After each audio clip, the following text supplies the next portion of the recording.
Have you ever seen a light shining from far across a valley? A single warm glow in the dark, as if someone left it burning for memory's sake? On a quiet hill, where the grass leans with the wind and the fence posts lean with time, there's an old house. And every evening, just before the sky lets go of its last light, a man steps out onto the porch and lights a lantern that has never missed a night. No one really knows why he keeps lighting it. Some say it's for his wife, some say it's for himself.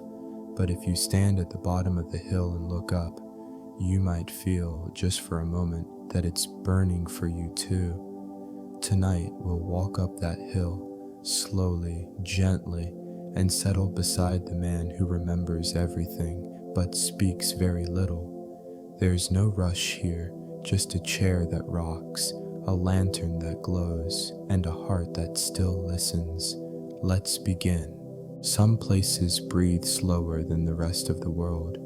At the edge of the valley, where the trees hush even the wind, and the fields rise in gentle waves of golden grass, there is a hill not marked on any map, because it doesn't need to be. People around these parts just call it Miller's Hill, as if the name itself were stitched into the roots in the soil, whispered by fence rails and crickets alike. The hill has been there longer than memory, longer than the county roads, longer than the telephone poles that march like wooden giants toward somewhere else. But the light, that soft glow from the porch at the top, that only started when Amos Miller began lighting the lantern. No one asked him to, no one told him to, and truth be told, no one truly needed him to. But still, every evening, just as the sun bowed its head behind the ridge, Amos would rise from his chair in the front room, slip on the same old cardigan worn at the elbows, and make his quiet way to the porch. The lantern hung from a rusted hook beside the door frame, an oil lamp, the kind people don't use much anymore. Glass smudged with soot, the brass body warm with the memory of many evenings. He'd strike a match, not too fast, never rushed, and touch the flame to the wick. Then he'd sit down again and let the rocking chair do what it had always done, lean forward with patience and lean back with grace. From down below, the light was barely more than a star misplaced on earth. But to anyone who had ever known Amos or had ever loved and lost, they knew that kind of light wasn't about seeing, it was about remembering. There were rumors, of course. Some said he was waiting for someone who never came. Others claimed it was a ritual, part of some promise made long ago. But Amos never said much about it. He didn't need to. The truth was simpler. He lit the lantern because someone he once loved always did, and even though her hands no longer held the match or filled the oil, his hands remembered. That hill had once been louder. Children had run through the yard, their feet stirring up grasshoppers and dandelion seeds. There had been the sound of pie tins clattering in the kitchen, of rain drumming on the tin roof, of firewood being chopped and laughter rising with the smoke. But now, most days passed in silence, broken only by the occasional bark of a neighbor's dog in the distance, or the rustle of a squirrel dashing across the porch rail. Still, Amos didn't mind the quiet. He'd grown fond of it. In fact, he found comfort in the rhythm of things that didn't speak. The shifting light on the hardwood floor, the slow creak of the floorboards when the house sighed at night, the way tea tasted better when the kettle wasn't rushed. On Miller's Hill, time didn't move forward, it circled. Seasons returned not like strangers, but like kin, old friends who didn't knock, just came on in. Summer came with wild blackberries and the smell of hot fence posts. Autumn followed with wool blankets and apples stored in wooden crates. Winter asked for silence and candles, while spring dared to hope again, through mud and tiny green shoots pushing against frost. Amos lived through all of them, not chasing, not fleeing, just being, and every season had carried its own memory of her. The woman who once stood in the garden with her sleeves rolled up and dirt under her fingernails, the one who laughed not loudly but wholly, the one who placed that lantern by the door and lit it every time he came home late from the sawmill, so he could see the steps through fog or snow. It was her lantern, always had been, and now it was his to keep glowing. He didn't need a clock to know when dusk had come. The sky changed in small ways, a deepening of color just above the trees, a shift in the breeze, the hush that settled over the valley like a quilt being laid down. Birdsong quieted, as if the world agreed it was time to rest. That evening, as he opened the screen door and stepped onto the porch, Amos paused for a long moment before lighting the lamp. Not because he forgot how, he never did, but because he liked to watch the dark arrive, to feel it fold itself gently over the hills, across the fields, and up the winding path toward his house. He believed the dark wasn't empty, it was full of all the things daylight made you too busy to notice. The smell of wood smoke drifting from chimneys, the soft hush of barn doors closing, the quiet ache of remembering. And so the lantern glowed again, like it always did, like it always would as long as he was able. Inside, the house kept its stillness, a kettle still warm on the stove, a quilt folded over the back of the couch, a photo in a wooden frame, its corners worn smooth by time and touch. Outside, the wind moved through the grass like someone walking slowly past. The trees didn't speak, but they listened, and the stars, just beginning to gather above the ridge, blinked in quiet approval. On Miller's Hill, the night had arrived, but Amos wasn't alone. He had the lantern and the porch and the memory of a love that still warmed the air. The next morning arrived not with urgency, but with stillness. It began with the faintest sound of wind brushing past the shutters and the quiet rustling of leaves against the windowsill, as though the trees were gently tapping to say, "We're still here." Amos Miller stirred awake without any alarm, as he always did, just the way the light crept across the old pine floorboards, soft and golden like butter melting over toast. There was no reason to rush, nothing on a list, just the quiet pull of another morning, asking for nothing more than presence. He sat on the edge of the bed for a while, his feet resting on the braided rug that had frayed at the corners, woven long ago by his wife's hands. She'd called it her stubborn rug because it refused to stay flat no matter how many times she pressed the edges down, and yet she never once considered replacing it. He smiled at that, the memory of her voice still curled inside the corners of the room, like the scent of lavender that lingered in the folds of the old quilt. Outside, the hill was breathing. The field swayed in slow motion, a language spoken only by tall grass and wind. He rose, pulled on his flannel shirt, and made his way to the kitchen, where the stove waited like an old friend, blackened and loyal, always ready to warm the kettle. The tea tin sat in its usual spot, slightly dented, the label fading. He tapped out a spoonful of loose leaves into the ceramic pot. No fancy tea bags here, just the way she had liked it, simple, earthy, honest. As the kettle began its low hum, he opened the window above the sink. A cool autumn breeze tiptoed in, carrying with it the scent of distant wood smoke and something sweeter, perhaps apples ripening in the orchard below. Amos leaned his elbows on the windowsill and let his gaze wander. From here, he could see almost everything: the ribbon of road curling through the trees, the tin roof of the Jenkins barn catching the light, and beyond that, the soft rise of hills that had cradled this valley for generations. The steam began to rise. He poured the water slowly, watching the leaves swirl like memory in motion. The kitchen held its hush.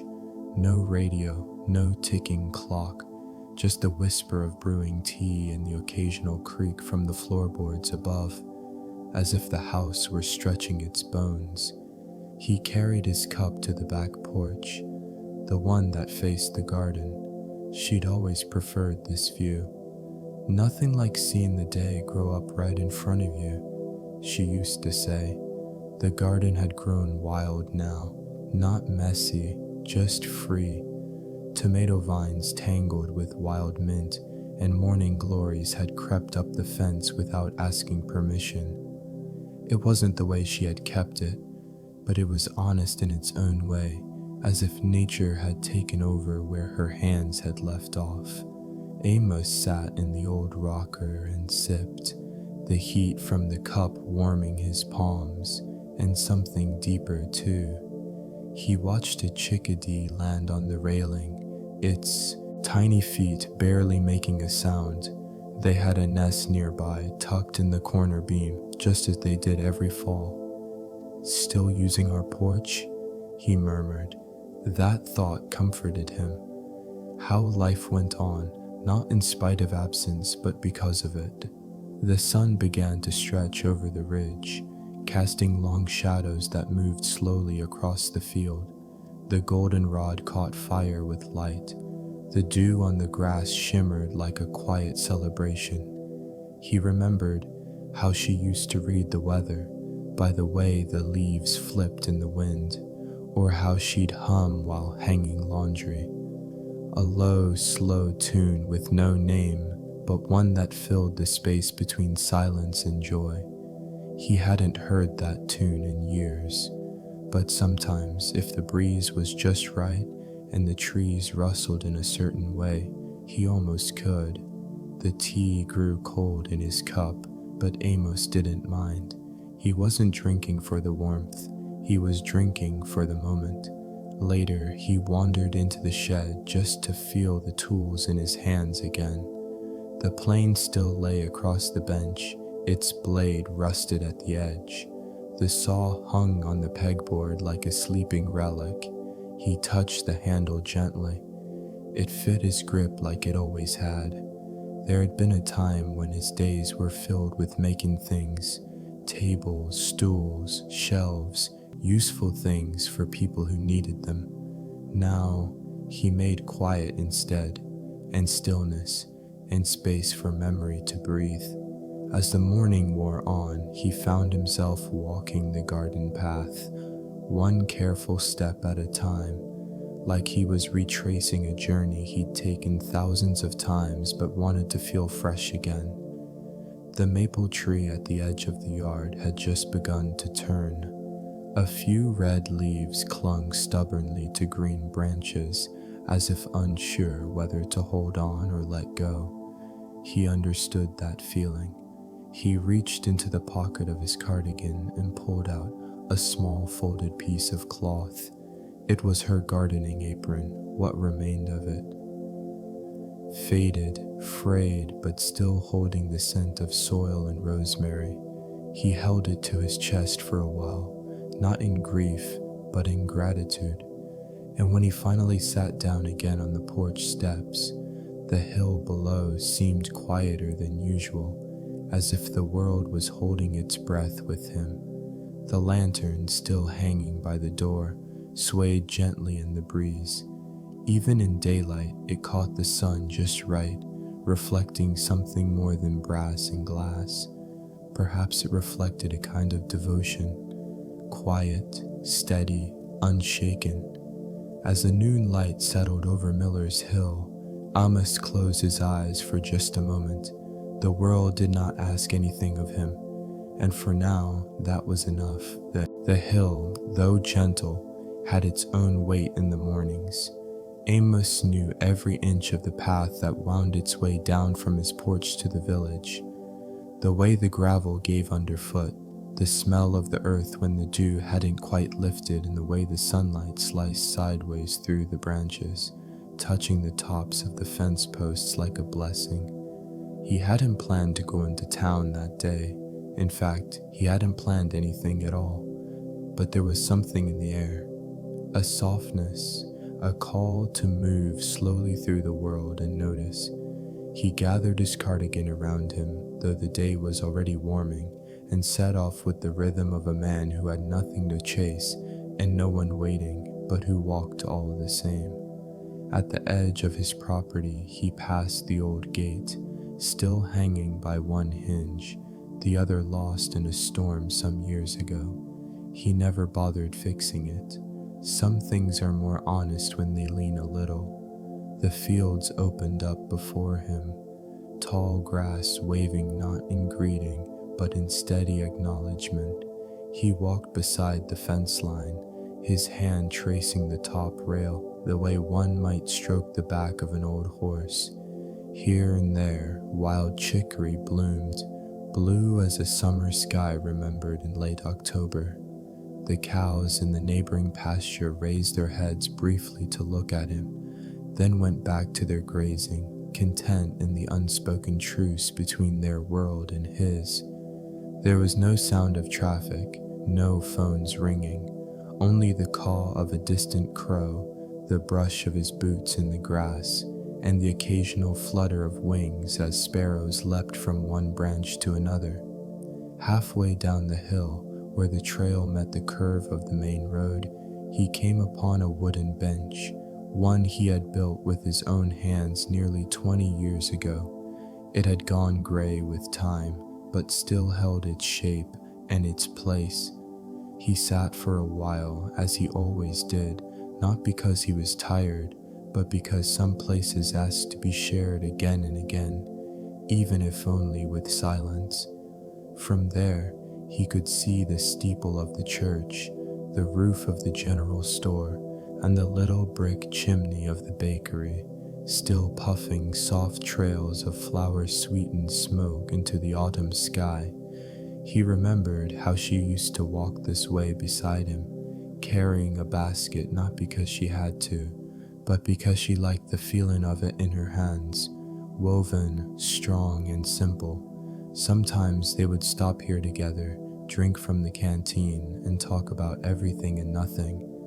Now, he sat alone, but not lonely. After a while, he rose again, legs steady, heart quiet, and continued down the path as the village opened its arms. The first person he saw was Ruth from the post office. She was sweeping her front steps as she did every morning, even though no one ever tracked dirt there anymore. When she looked up and saw him, her face softened. "Well now," she called out gently, "look who's decided to come visit the living." Amos smiled. "I figured it was about time," he said. They talked a while, nothing important. The weather, the apples this year, the way the leaves were slower to fall than usual. But under it all was something else, a gladness in simply being seen and in seeing. He moved on slowly, passing by the empty schoolhouse where laughter used to echo like birds trapped in rafters. It hadn't opened in years, but sometimes if you stood close enough to the window, you could still smell chalk dust and pencil shavings. Next came the bakery. The door propped open with the brick as it always had been. Mrs. Bell was behind the counter, her hair tied back with a red cloth, her hands moving with memory rather than urgency. When she saw Amos step through the doorway, she didn't speak right away. She simply poured a mug of coffee, set it on the counter, and placed beside it a slice of oat bread, toasted with butter melting at the edges. "For the mayor of the hill," she said. He chuckled. "Takes a village to keep the light burning." She smiled at that. Not everything needed explanation. He took a seat by the window, the same seat he always had, where he could look out and see the slow trickle of life passing by. A boy on a bicycle, a dog sniffing the air, a curtain fluttering from a second-story room. Everything ordinary, everything precious. The bread was warm, soft in the center, crisp on the outside. The butter tasted like early morning, like something once shared across a kitchen table between two people who never needed to say too much. He sat there longer than usual, nodding occasionally to those who passed by, not needing to join the conversations, but finding comfort in their presence. Before he left, Mrs. Bell handed him a small paper bag. "For later," she said, "something sweet." He didn't ask what was inside. Some kindness is best unwrapped in its own time. As he stepped out into the sunlight again, he felt the warmth on his shoulders and something else, a gentle gratitude for all the lives that had touched his even briefly. The walk home would be slower. He would stop again at the bench. He might pick up a few red leaves or tuck a sprig of mint behind his ear, as she used to do. But for now, he stood still in the middle of the village that had never asked much of him except to keep returning. And that he could do. The afternoon sun lay quiet across the kitchen table by the time Amos returned to the house on Miller's Hill. He set the small paper bag down beside the bread box and didn't open it right away. Instead, he leaned both palms on the wooden counter, feeling the familiar warmth of the sunlight, where it touched the boards worn smooth by years of elbows, coffee mugs, and the quiet weight of two lives lived slowly. The house was still, not silent, but still. That kind of hush that held breath, not in fear, but in reverence. He stood there a while, listening to the ticking of the old wall clock, the creak of a joist somewhere above, and the sound of the wind brushing against the porch screen like fingers tracing lace. Then, without really thinking, or maybe having thought of it all along, Amos walked slowly down the hallway to the door at the very end. The brass doorknob turned easily under his hand, though it had not been turned in some time. The room had not been locked. He had simply not gone in. Not because it hurt too much, but because it had once been so full that the absence felt like a noise he wasn't sure he could bear. But now, the light was falling just right through the hallway window, and something in him said, "It's time." The door opened with a gentle sigh, the kind of sound wood makes when it's waited too long to be touched. The room smelled faintly of lavender and old linen. Dust danced in the sunlight where it spilled through the window's blue curtains, which still hung exactly as she had left them, tied back with soft cotton ribbon, faded to the color of sky before rain. He didn't step inside at first. He stood in the doorway, letting his eyes move slowly across what was no longer hers, and yet still entirely her. There was the narrow writing desk with the drawer that always stuck, the rocking chair beside it, its seat cushion flattened from years of reading and quiet sewing, the small bookshelf with dog-eared novels and a faded hymn book that still bore her name inside the front cover, written in the looping, careful script of someone raised to believe that how you write your name is a reflection of how you carry yourself. He finally stepped in, his boots making the softest creak on the old pine floor, not breaking the silence, but becoming part of it. There was a jar on the windowsill, still half filled with dried lavender stems. The light caught on the edges of the glass, casting purple shadows on the windowsill like quiet reminders. He touched the jar lightly with one finger, and it gave off the scent of summers long past. of laundry drying in the wind, of her hair on Sunday mornings, of the soft drawer liners she always refreshed come June. He ran his hand across the edge of the writing desk, tracing the nicks and scrapes, each one with its own small story: a spilled cup of tea, a dropped thimble, a cat who used to leap up for no reason but to be near her. He pulled open the top drawer, slowly. Inside, a pair of sewing scissors, a spool of thread the color of faded corn husk, a tin box filled with buttons, some still threaded with pieces of blouses she hadn't worn in years. There was a small envelope tucked beneath the buttons, not sealed, just waiting. He opened it with careful hands. Inside was a pressed leaf, red, veined, perfect. She had written on the envelope in pencil, "October by the old maple." I thought it looked like fire holding still. He smiled. He remembered that day. They had gone walking after an early frost, and the maple tree had burst into color overnight. She had stopped in her tracks and held up the leaf like it was something sacred, and maybe it was. He slipped the envelope back where he found it, not because he didn't want to keep it, but because some things belong to a place. He sat in a rocking chair, its wood familiar and welcoming, like it too had been waiting. The cushion gave slightly, and the chair began its slow, patient rhythm.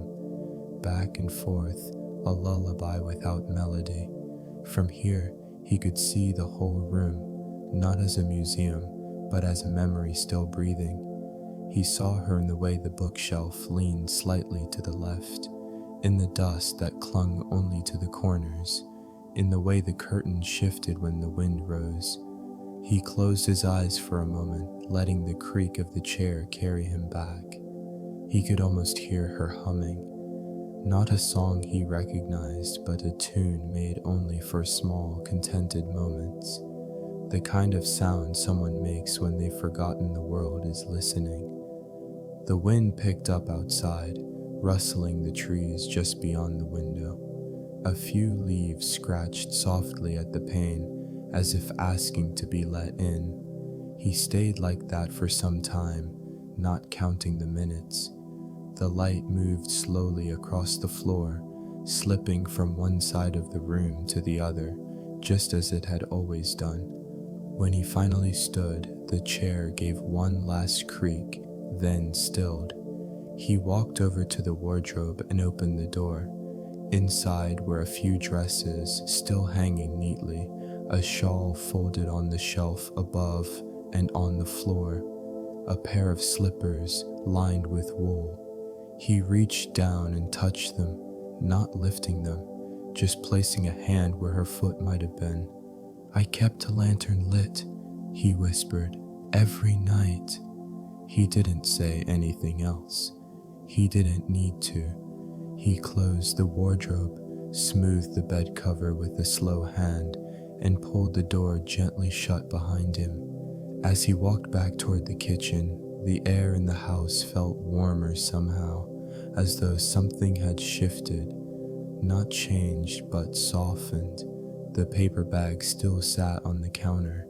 He opened it now and found inside a small apple turnover, wrapped in wax paper with a note in Mrs. Bell's handwriting. "Some sweetness for your afternoon." He sat by the window and ate it slowly, crumbs falling into his palm, sunlight warming the table and the hills stretching out beyond him, quiet, golden, steady. And somewhere in the distance a mourning dove called once, then fell silent. Late afternoon on Miller's Hill arrived like a slow breath, drawn in gently, held in stillness, and let go without hurry. Amos sat on the bench beneath the sugar maple, the same bench he had built one spring long ago when his hands were stronger, and his reasons for making things always had to do with love. The leaves above him had begun to turn, small at first, just a hint of gold brushing the green, but there was a soft kind of bravery in the way they let go, one by one, without sound or spectacle, just a quiet agreement with time. The air carried the warmth of a sun that had done its work well, and now rested gently over the land. It smelled of wheat stubble, cool dirt, and the faint sweetness of wildflowers blooming late along the fence row. In the distance, the fields curved with memory. The old fence line sloped downward to the lower meadow, where the grasses always grew a little taller, a little wilder, as if left that way on purpose. He remembered that place. It was where they had first spoken, not met, for in a town like theirs, everyone was always halfway introduced, but spoken, really spoken.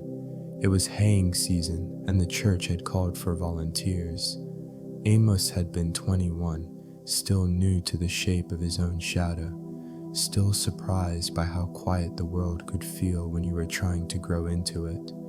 She'd been walking alongside the wagon, a basket of bread tucked in one arm, a pitcher of lemonade in the other. Her dress was pale blue, not fancy, but full of grace in how it moved with the wind. He hadn't known what to say, so he hadn't said anything.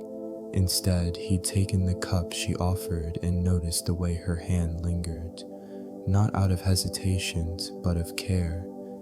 They'd sat on the edge of the wagon bed when the others took their break, and she'd spoken about her mother's garden and the way basil grew best beside tomatoes, because one protected the other from pests. He hadn't said much that day, but he listened, and she noticed. Sometimes it begins that way, not with declarations, but with stillness shared. Now, decades later, Amos could still picture the way the sunlight caught the strands of her hair as she leaned back on her hands in the grass, talking about nothing and everything. He had watched a ladybug crawl along her knee and thought, that's what peace looks like. He leaned forward on the bench, elbows resting on his knees, eyes following the slow movement of shadows across the field. Nothing was urgent here. The day gave itself to the earth like a promise kept. He remembered the next time they'd met, at the harvest supper behind the church. She'd worn the same dress, though with a shawl this time, and had brought apple pie that tasted of cinnamon and clove and something warmer he couldn't name. They danced awkwardly at first, his steps unsure, hers patient. Afterward, she had slipped a folded napkin into his coat pocket with one sentence written on it. Next. Time. Let's walk instead. And they had, many times. They walked after meals, after Sunday services, in between chores, and once under the first snow of the year, when their boots left twin trails through the whiteness, proof that they had been there, together. Sitting there now, years later, Amos traced a finger across the grain of the bench's wood, feeling the soft dips and weathered ridges. It had cracked a little last winter, but held firm. So much of what they built had. They had never lived loudly. Their love didn't make grand gestures or dramatic scenes. It moved like water through rock, patient, persistent, gentle in all the ways that endure. The way she remembered to set his boots near the stove on cold days. The way he warmed her cup before pouring tea. The way silence was never empty between them. He looked out over the field again, where the breeze was teasing the tall grass in waves. It looked like her hands moving through dishwater or through his hair when he had fallen asleep too early in his chair. The sun began to lower behind the western ridge. Not fast, never fast here. It gave the world time to notice, time to say, thank you. Amos sat still, watching how the light pooled golden at the base of the trees before slowly withdrawing like a tide. The sky took on the colors of an old quilt, muted blues, burnt orange, faint rose. A few birds crossed overhead, heading for the thickets down by the creek, where the brambles still held a handful of late blackberries. He thought about how she used to hum in the evening, not a full tune, just the shape of a melody. Sometimes he caught himself doing the same. He stood slowly, feeling the weight of the years in his knees, but not in his heart. That part had learned to carry time gently. As he made his way back toward the house, the lantern on the porch came into view, still hanging, still waiting, still his small way of keeping her close. When he reached the steps, he paused and looked back one last time at the field, the bench, the sugar maple. And quietly, like someone answering a question that had never been asked aloud, he whispered, "Thank you for finding me." Then he climbed the steps, lit the lantern with a steady hand, and sat down in the rocking chair as the stars began to appear, one by one, over the hill. The night came quietly to Miller's Hill, as it always did, not like a curtain pulled across the sky, but more like a hush descending, soft and reverent, like the world had knelt for evening prayer. The lantern on Amos' porch flickered to life just after the last of the sunlight had melted behind the ridge. Its glow spilled across the steps, spilled onto the porch floorboards, and even spilled a little into the tall grass nearby, as if it too needed some gentle light to end the day. Amos rocked in his chair, his body at rest, his thoughts drifting like the stars just beginning to poke their way through the darkening sky. He wasn't thinking about anything in particular, maybe just the way the wind changed pitch as it moved through trees with fewer leaves, or the memory of her shawl draped over the porch rail after a chilly walk. Little things, the kind that didn't demand attention but offered it nonetheless. He had just begun to doze, eyes half closed, the chair creaking with the rhythm of someone at peace, when he heard it, not loud, not sudden, just a soft knock at the screen door, not a sound he heard often. Amos blinked once, twice, then leaned forward and peered into the shadows. There, at the edge of the porch light, stood a small figure, no taller than his porch railing, with a woolen hat too big for her head and boots that looked like they'd been handed down once or twice. It was Ellie, the neighbor girl from 2 farms down. He hadn't seen her in some time, though he remembered her as the one always waving when school buses passed by. She stepped a little closer, fingering the brim of her cap. "Evening, Mr. Amos," she said, voice barely above a whisper. He smiled, slow and warm. "Evening, Miss Ellie. Didn't expect company tonight." She shrugged, the way children do when they're not sure if they've broken a rule. "I saw your light," she said. "It's the only one I ever see from my window." Amos nodded, as if that made perfect sense. "Would you like to sit a while?" he asked, motioning to the bench across from him. She hesitated, then climbed the steps slowly, her boots clunking softly on the boards. Once seated, she folded her hands in her lap, eyes darting from the lantern to the stars and back to the quiet man beside her. They sat in companionable silence for some time, the kind of silence that doesn't need filling, just honoring. Then she asked, "Do you light it every night?" "I do," he said, "even when no one's coming." Amos turned to look at her. Her eyes were wide, not in wonder, but in honest curiosity. "Especially then," he replied, voice low and steady. "Some lights aren't meant to call people in, they're just meant to be there, so the dark doesn't feel so alone." Ellie considered that. Then she leaned back, hands bracing against the porch planks. "My mama says you used to build things." "I did." "Do you still?" He looked at his hands resting on the arms of the chair. knuckles swollen, skin thin in places, but they were still his hands. "Not as much," he said, "but sometimes I fix what needs mending." She reached into her coat pocket and pulled something out. It was a small wooden bird, worn smooth, tail chipped. "My brother gave me this," she said, "but its wing fell off last week." She held it out to him, cradled in both palms as if offering a treasure. Amos took it gently, turning it over in his hands. "Well," he said, "I reckon I might still be good for something." They both smiled. "Can I watch when you fix it?" He looked at her again, this child with her cap askew and her boots scuffed, and her questions simple but not small. "Course you can," he said. "I always welcome extra eyes in the shop." She beamed, the kind of smile that wrapped around the edges of her face and stayed there. They sat a while longer.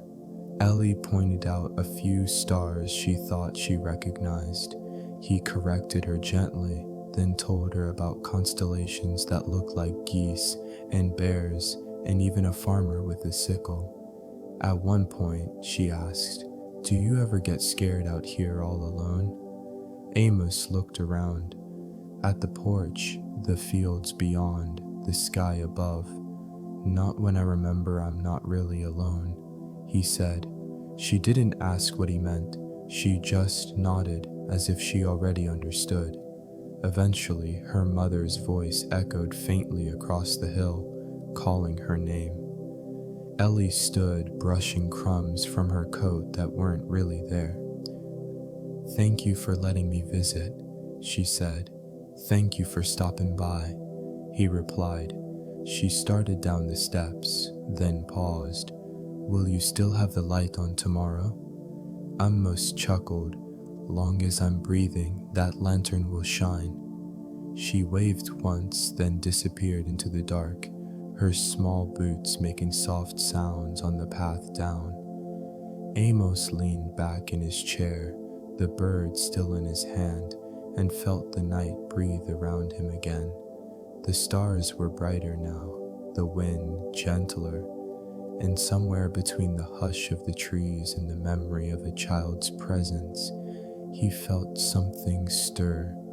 Not loud, not new, just a quiet echo of belonging.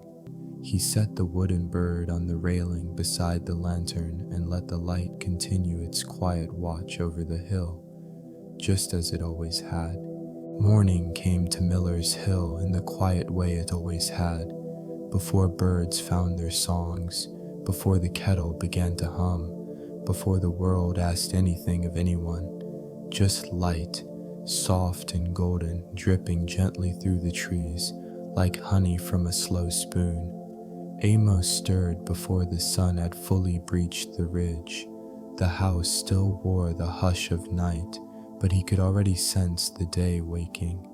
He moved carefully through the kitchen, pausing to open the back door, letting in the breeze that smelled faintly of damp leaves, wood smoke, and the crispness that meant autumn was beginning to lean toward winter.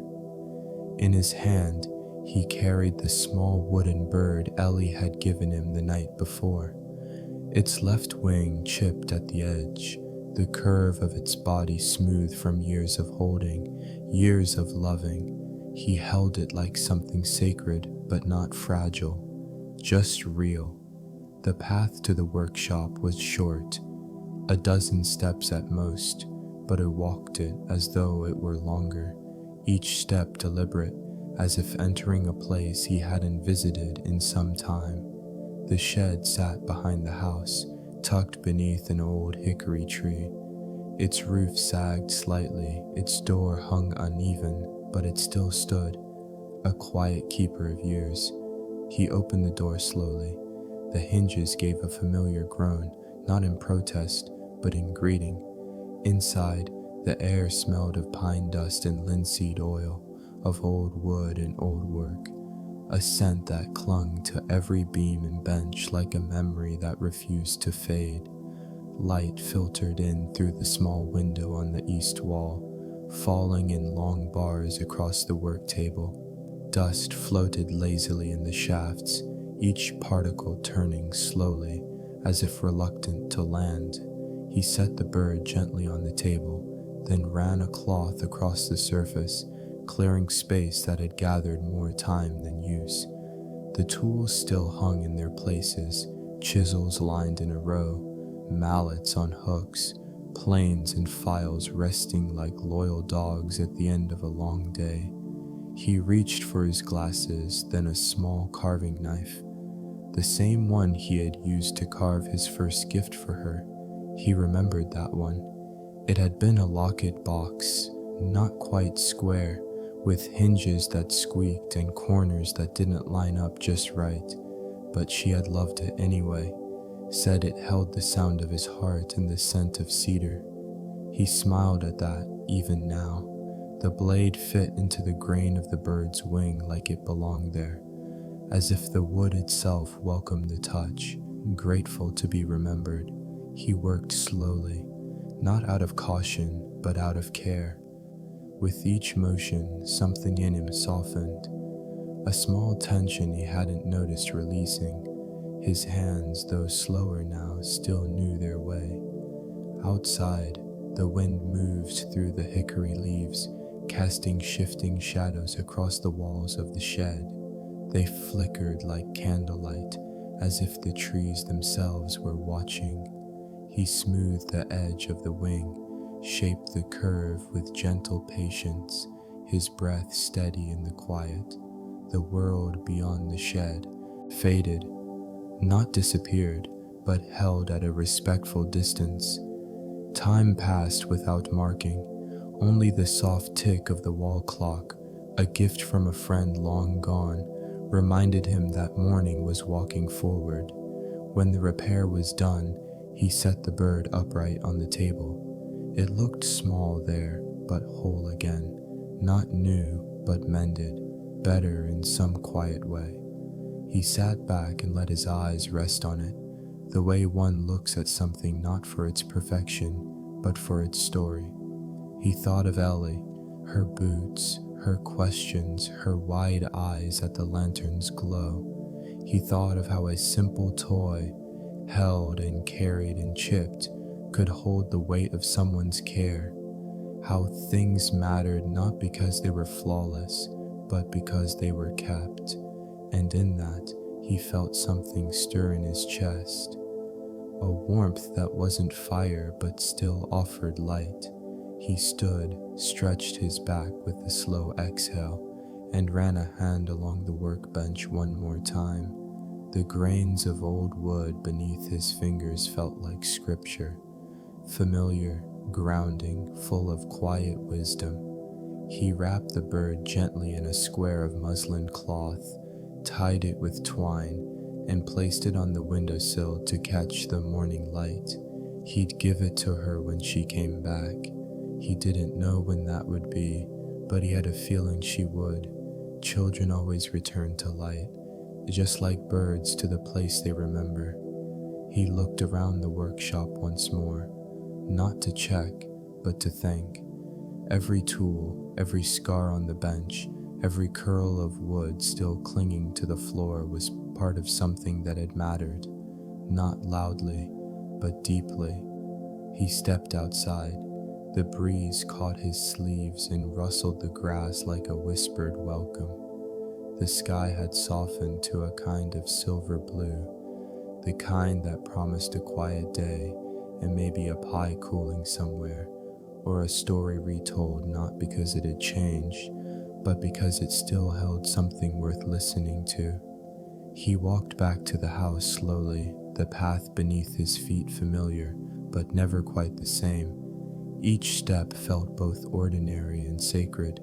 At the porch, the lantern still hung, unlit now, but present, its glass catching the morning sun, turning it to amber. He sat once more in his rocking chair, hands resting easy, mind quiet. And across the yard, through the trees, a bird called once, then again. He didn't know its name, but he recognized its song. The afternoon unfolded slowly, like the pages of a well-worn book, turned not for urgency, but for comfort. The air was mild, not warm, not cold, but that soft in-between that made the porch the perfect place to sit and let the day pass without instruction. Amos had finished his tea by the time he heard footsteps on the path, not hurried ones, just careful, small, as if each step was placed with intention. He didn't stand, he simply looked up, and there she was. Ellie in her boots with a scarf wrapped 3 times around her neck and a question already forming in her eyes. "I wasn't sure if I could come back," she said. Amos smiled. "Of course you could. You left something behind." She stepped onto the porch, sat down without being asked this time, and swung her legs gently beneath the bench, heel to toe, like a metronome. No one was watching.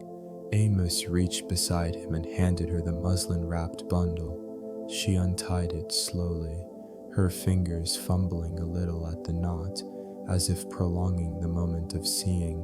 When the cloth unfolded, she gasped, but softly, the kind of sound one makes not in surprise, but in quiet awe. The bird looked whole again, the wing carefully carved, fit back in place as if it had never fallen away. She ran her finger along the edge of the repair. "It's better than before," she whispered. Amos said nothing. Some compliments don't require answering. They just need room to sit for a while. Ellie looked up at him. "Did it take a long time?" He shook his head gently, long enough to remember. She tilted her head, curious. "Remember what?" Amos looked out toward the field, its grasses catching the sun like threads of gold. "Years ago," he said, "I carved a bird not unlike this one. Gave it to someone who used to hum in the evenings. She said it made the kitchen windowsill feel like spring even in February."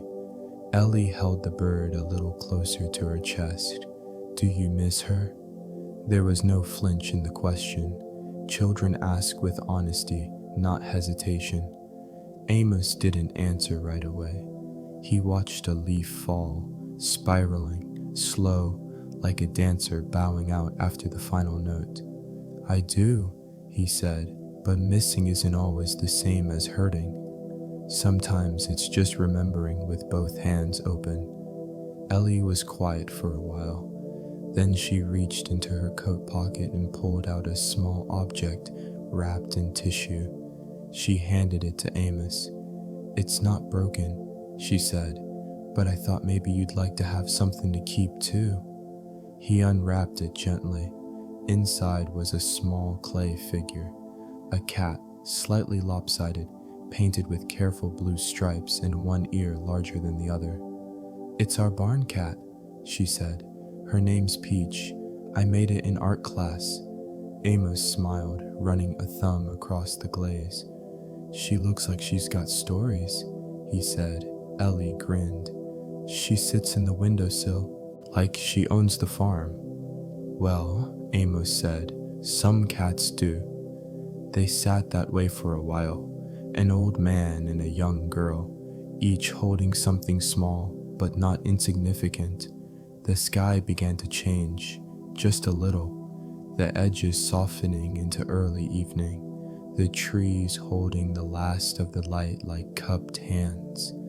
Ellie turned the wooden bird over in her hands. "You know," she said, "my mama says things break all the time, but if you take care of them, they still have a reason to be here." Amos looked at her, his eyes lined but not tired. "Your mama's a wise woman." Ellie looked down at the bird again. "I think maybe I want to learn how to fix things too." "You've already started," Amos said. She looked at him, confused. "You fixed something just by coming back." The wind moved through the porch screens, gentle and unbothered. Somewhere down the hill, a cow lowed lazily, and farther still the sound of children laughing reached them, soft and distant, like memory approaching. Ellie stood, carefully tucking the bird back into the cloth. "I should go," she said. "Mama's making stew." "Tell her I said thank you for the wisdom," Amos replied. Ellie nodded. She didn't run. She walked, each step as sure as when she arrived. When she reached the edge of the porch, she turned back. "Will the lantern be lit again tonight?" Amos looked up at the hook above the door. "As long as I can strike a match," he said. Ellie smiled. "Good." And then she was gone. Down the path into the lowering sun, the muslin bundle clutched close to her chest. Amos sat a little longer, the clay cat in his lap. He looked at it, at its crooked ear, its imperfect tail, and its painted eyes that seemed to know more than they let on. He set it gently on the windowsill beside the door. There, it caught the last of the afternoon light, glowing just enough to be noticed, just like the lantern, just like him. Night came to Miller's Hill without rush, without reason, without asking permission. It simply arrived, as it always did, and found Amos already waiting. The lantern was lit, casting its gentle glow across the porch, a steady flicker that held the dark at bay, not in defiance, but in understanding. Some nights are for thinking, some are for remembering, but this night, this one, was for listening. Amos sat in his usual chair, hands resting in his lap, a blanket draped across his knees, the air cool but kind. The clay cat Ellie had made still sat on the windowsill, bathed in the soft amber light. Its crooked ear caught the glow just enough to make it look awake, as if keeping watch alongside him. The breeze moved gently through the porch screens, bringing with it the scent of damp earth and something faintly sweet, perhaps the last of the apple blossoms clinging to memory more than season. He didn't feel lonely, not tonight. He was alone, yes, but not empty. There was a fullness in the quiet, a presence in the hush, as if the house itself, the porch, the fields beyond were breathing beside him. The stars had begun their patient unveiling, one by one, like old friends showing up at the edge of a gathering that had no end and no need for names. He looked up at them slowly, not searching, just seeing, and for the first time in a long time, he let his thoughts drift without steering. He thought of the years behind him, not in a line, but in a circle, a season returning in new clothes. The years had not been grand. He hadn't built churches or written books or raised statues in his name. But he had grown tomatoes that fed a table. He had mended fences, both wood and human. He had carved birds for small hands and lit lanterns for no audience but the night. And somehow that felt enough.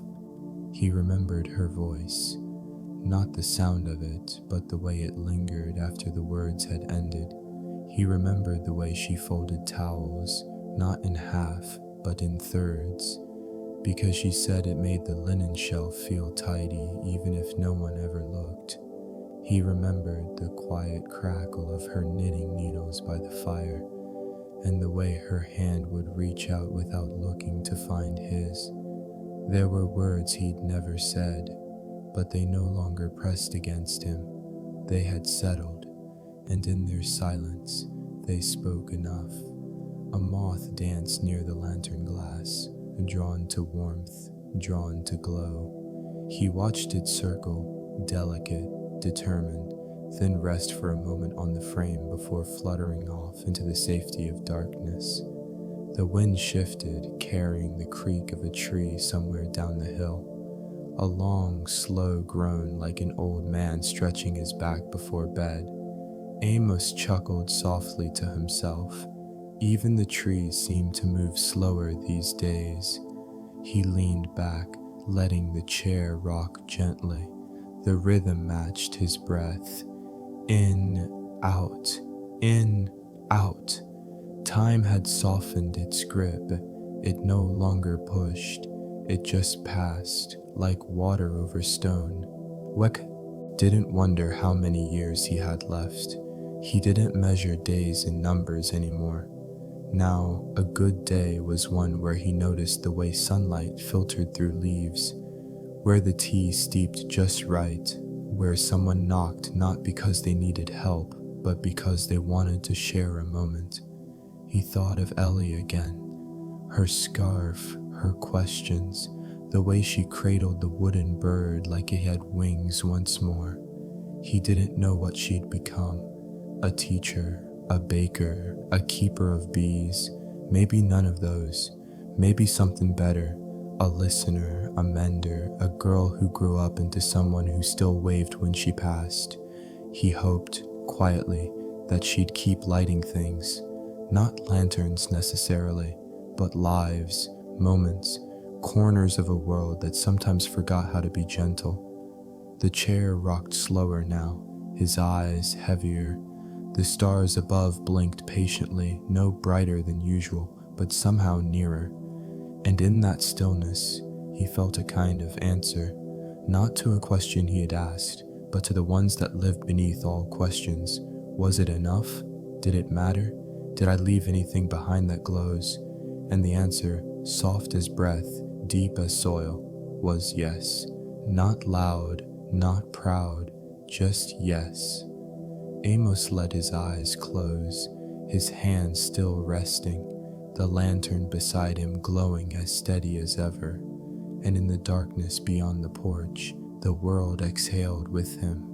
The morning sunlight slid slowly across the kitchen table, touching the worn edge of a teacup, the handle of a drawer, and the rim of the plate Amos had set out hours earlier, just in case.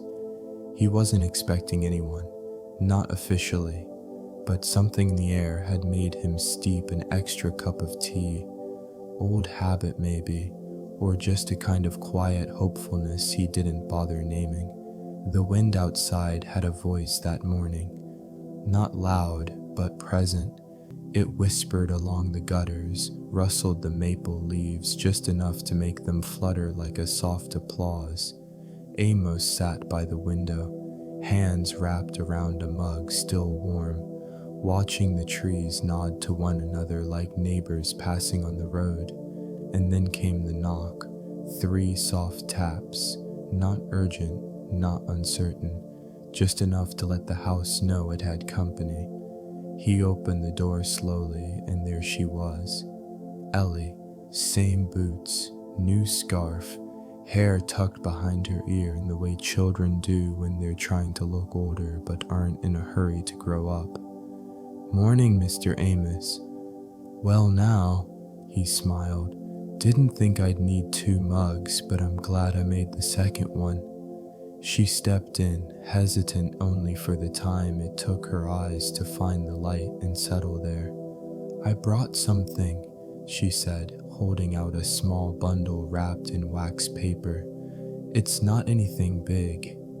He took it gently, unwrapping the folds to reveal a slice of lemon bread, the kind that crumbles at the edges and smells like spring even in the cooler months.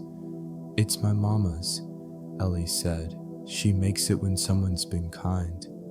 "Well," Amos said, setting the slice on a plate, "then she bakes far too little." They sat together at the kitchen table, elbows brushing linen, the clay cat perched near the window, still watching the yard as if it had a purpose. Ellie looked around the room with the curiosity of someone still new to remembering.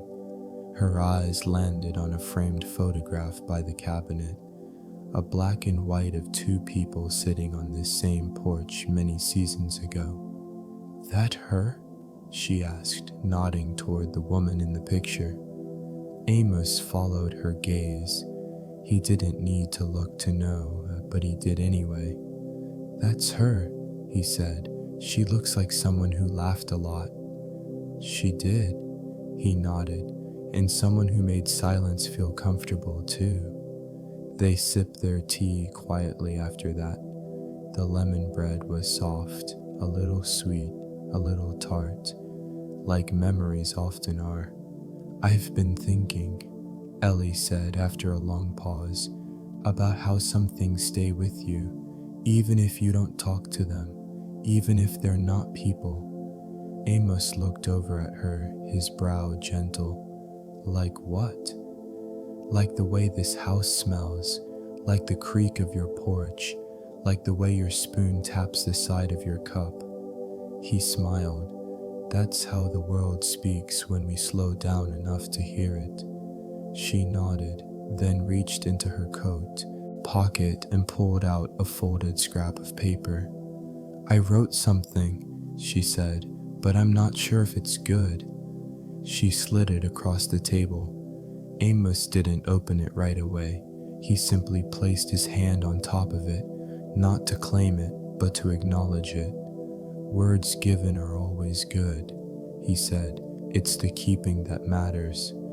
Outside, the breeze picked up again. Leaves tumbled across the yard in lazy spirals. The shadows of the trees leaned long across the porch, not from time, but from gentleness. "Do you think she'd like me?" Ellie asked suddenly. Amos didn't need to ask who she meant. "She would have made you tea," he said.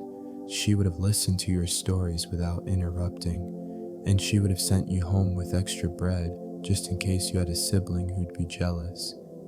Ellie laughed.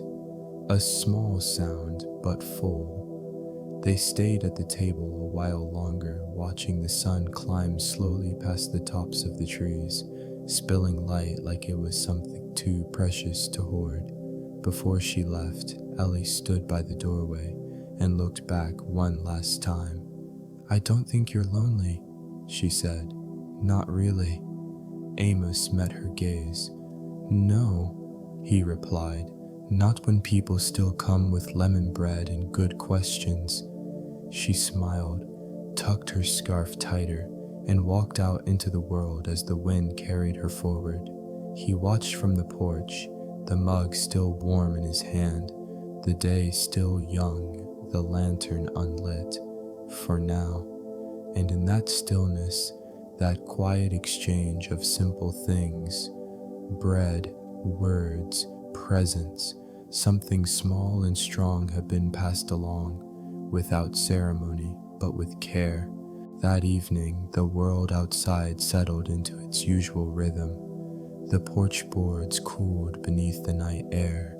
The leaves whispered low among themselves, as if telling stories the stars already knew.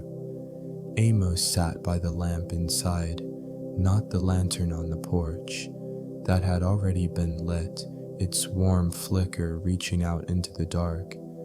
But the old table lamp in the corner of the kitchen, its soft light pooling on the wood grain, just enough to see by, just enough to write. He had placed a piece of paper in front of him, the kind with faint blue lines and slightly yellowed edges. Beside it, a fountain pen that still worked, though it sometimes paused between strokes, as if it too needed to remember. There was no address at the top, no date, just a blank page waiting patiently. He didn't know why. He felt like writing that night.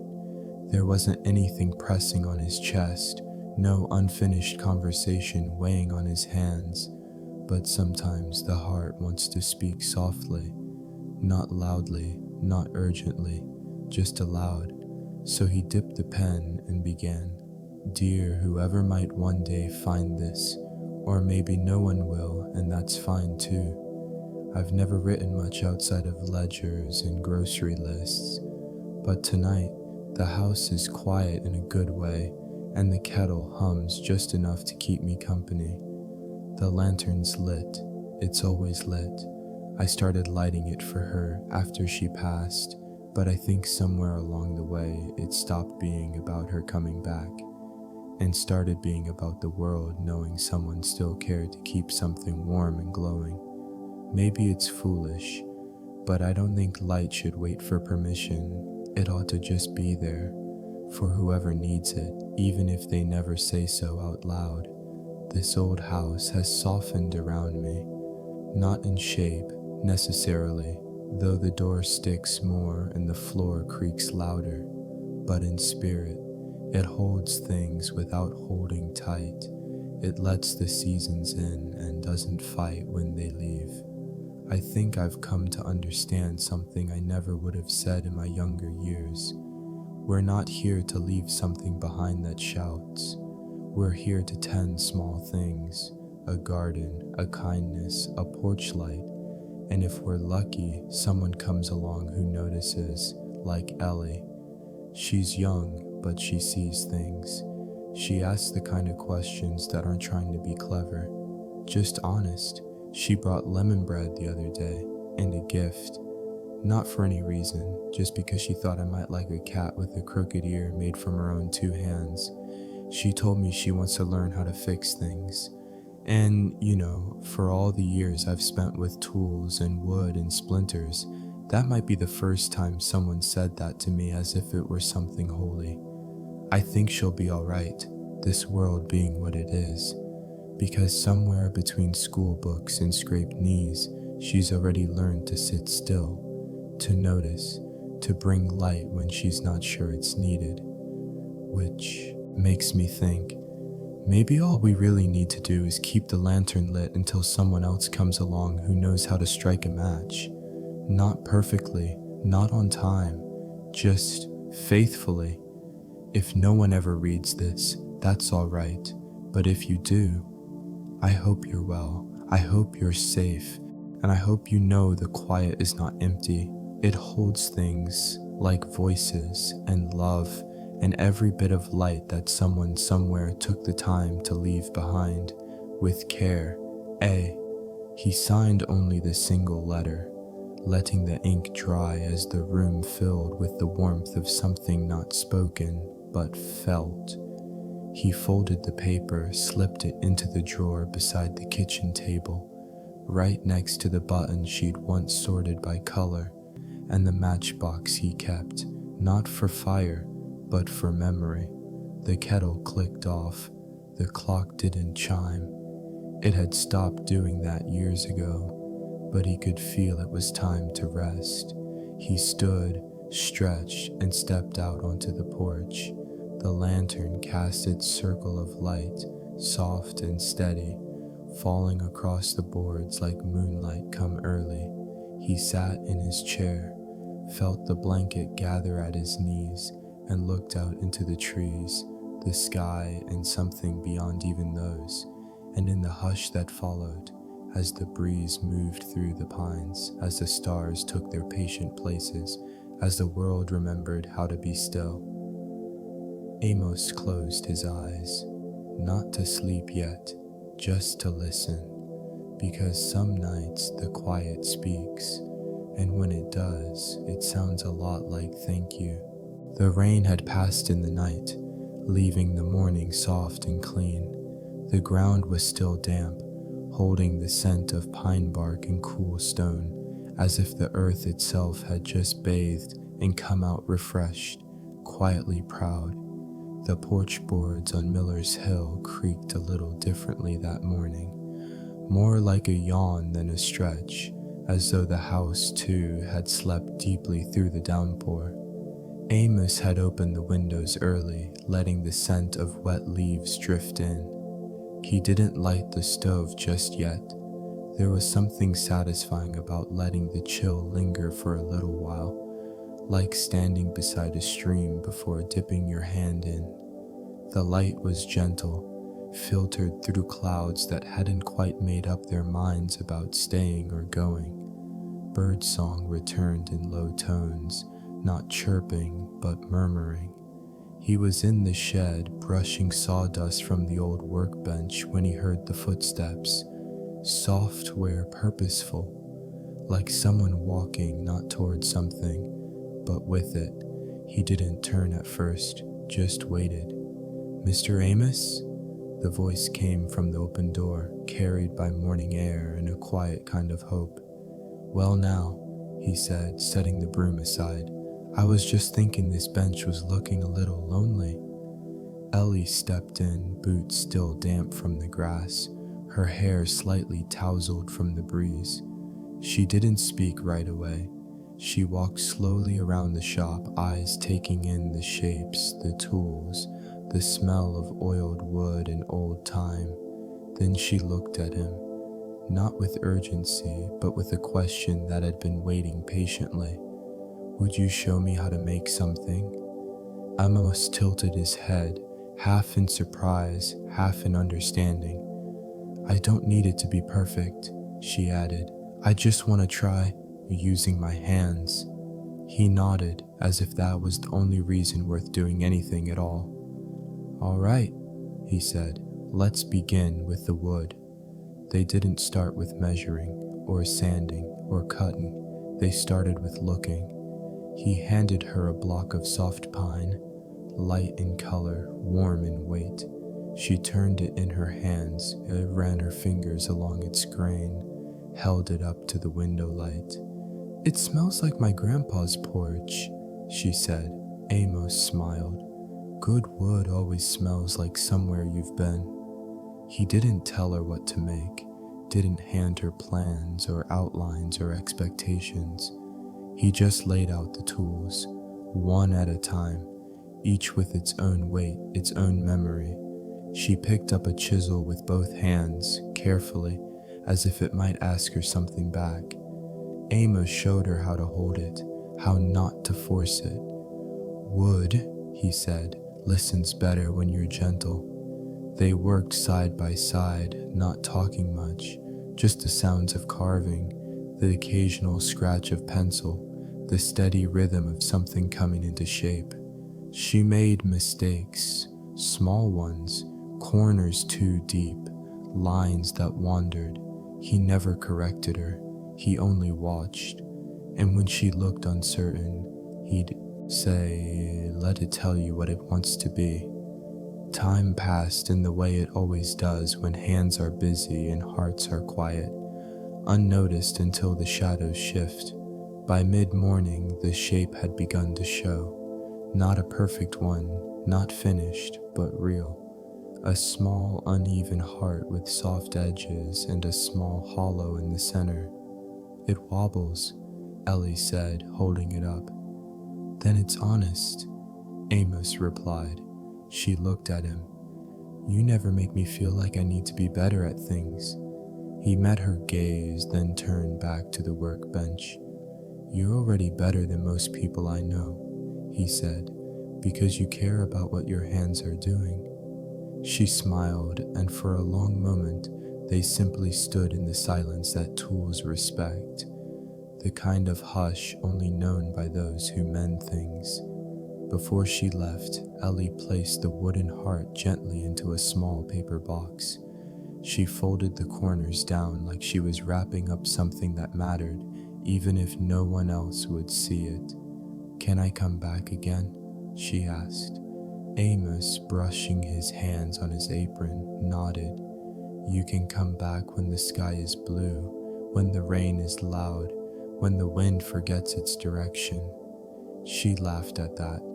I think I'll come back when I need to remember what quiet feels like. That's the best time to come, he said.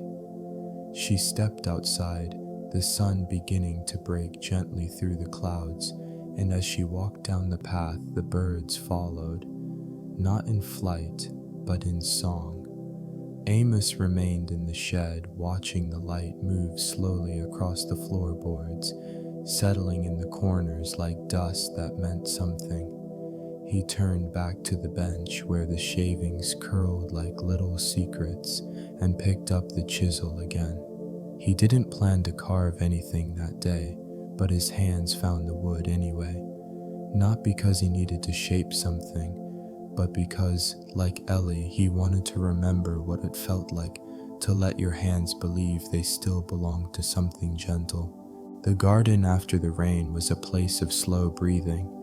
The ground held its moisture quietly, sinking in with gratitude, not rushing it away. Leaves lay across the beds like gentle blankets, some golden, some the color of old copper, all of them softening at the edges. Amos stood just beyond the back porch, a small spade in one hand, a basket in the other. He had come not for harvest, that season had mostly passed, but for something simpler. He was planting winter onions, the kind she had loved best.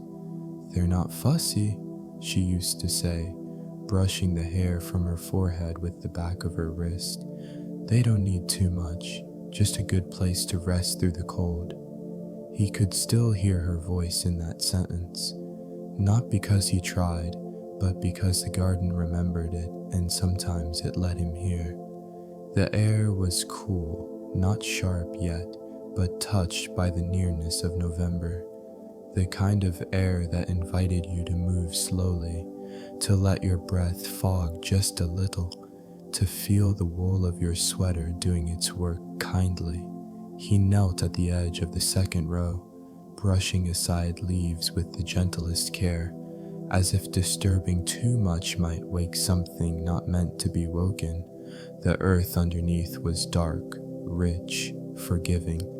It gave way beneath the blade of his trowel, not because it was weak, but because it was willing. He placed the small bulbs one by one with the same rhythm she had once used, thumb to thumb, just so, then cover, press, breathe. It was an old rhythm, older than him, older than her, a rhythm known by hands long before theirs, and carried on by those who listened to the soil more than the clock. Above him, a crow called once, not loud, not warning, just noting the world's turning. Amos paused, wiping his hands on the knees of his trousers, and looked across the yard. The garden was smaller now than it had been when she was alive. He didn't keep as many beds, let the cucumbers go wild some years, forgot the calendula altogether. But the onions always had a place, and the rosemary still grew by the kitchen steps, woody and determined, spreading just wide enough to brush your leg when you passed. He reached for another bulb and found himself smiling. She had once tucked a note into the basket, just a scrap of paper folded small, with her handwriting looping across it. "If you forget the onions, you'll regret it all winter." He never had. He continued along the row, pressing bulbs into the forgiving earth, his breath moving slowly with the rhythm of the work. Each planting was a kind of remembering, not in sadness, but in presence. Here, in the garden, she wasn't a photograph or a sentence spoken into silence. She was movement, she was rhythm, she was the slight tug in his hand when a root caught the trowel just so. And he was not alone. A few sparrows flitted near the fence, darting in and out of the low branches, watching him the way birds do. Half curious, half dismissive. At the far corner of the yard, the sugar maple still held a few red leaves, glowing like embers against the gray morning. He had once carved their initials into that tree. It had been a spring afternoon. She had laughed at the notion, but leaned against the trunk all the same, as if making room for it. The carving was mostly gone now, eaten by time and bark, but he could still find the shape of it when the sun hit the trunk just right. After the last bulb was in the ground, he sat back on his heels, stretching his arms slowly, feeling the stiffness of age settle into his shoulders. But it was the kind of stiffness that followed usefulness, the good kind, the kind that said, "You've done something real today." He placed the empty basket beside him and rested his palms on the damp soil, feeling the coldness and the promise. This garden had fed them for years, through lean seasons, through celebrations, through the long, quiet days after she was gone. It had taught him that things could grow even when you didn't feel ready, that roots found a way even through stone, that sometimes the most loving thing you could do was show up again with your hands open and your knees in the dirt. The wind picked up slightly, rustling the rosemary, shaking a few last leaves from the persimmon tree. He watched them fall, not sadly, not even with nostalgia, just with a kind of quiet agreement. Everything has its time. Everything returns to the ground in order to begin again. Amos stood slowly, brushing the soil from his palms, and looked once more across the garden. There is no grand monument here, no stone, no statue, no inscription, but the rows were straight, the bulbs were placed, and the earth, dark and generous, had taken them in. That was enough. He turned toward the house, the porch lantern still unlit, but waiting.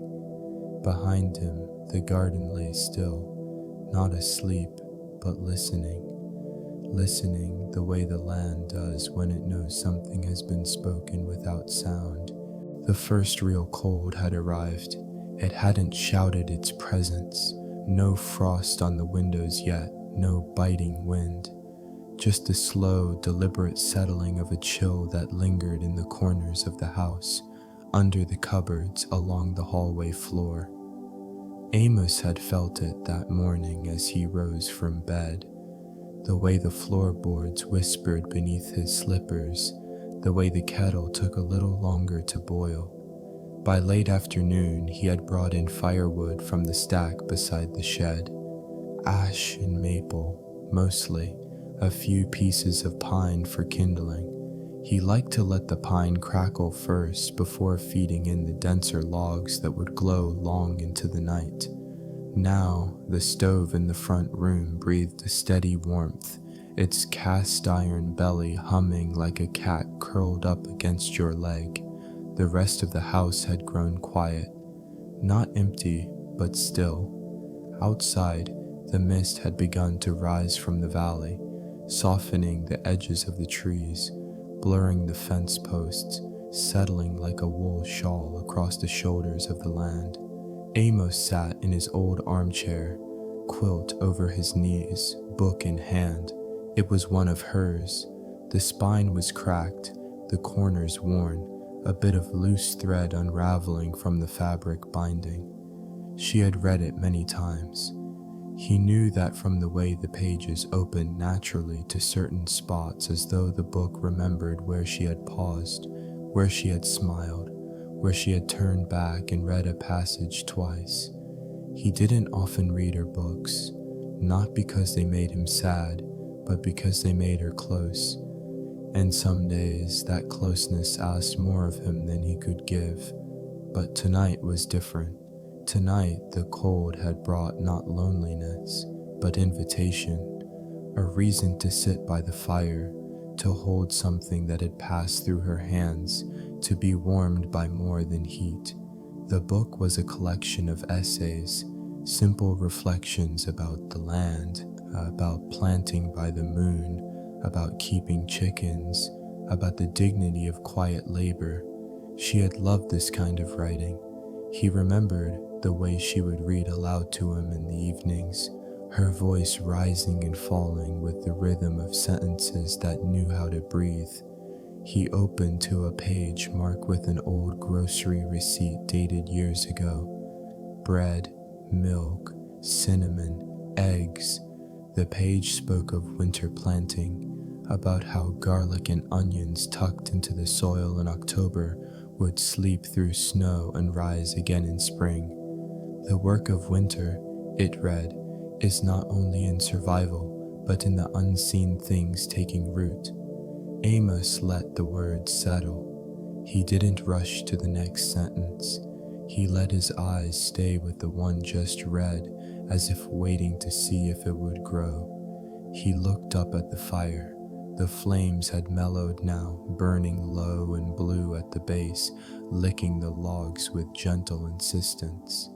The light danced across the floor, casting moving shadows on the old bookshelf, on the folded quilt at the foot of the daybed, on the clay cat Ellie had given him, still perched beside the lantern on that sill. He closed the book softly, holding it for a moment in both hands.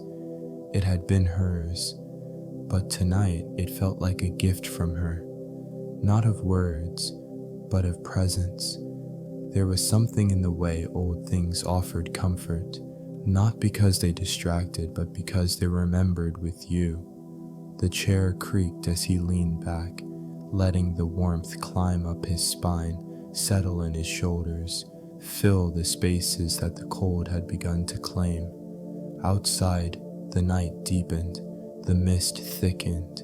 A single owl called from the woods below, its voice round and low, moving between the trees like a lantern with wings.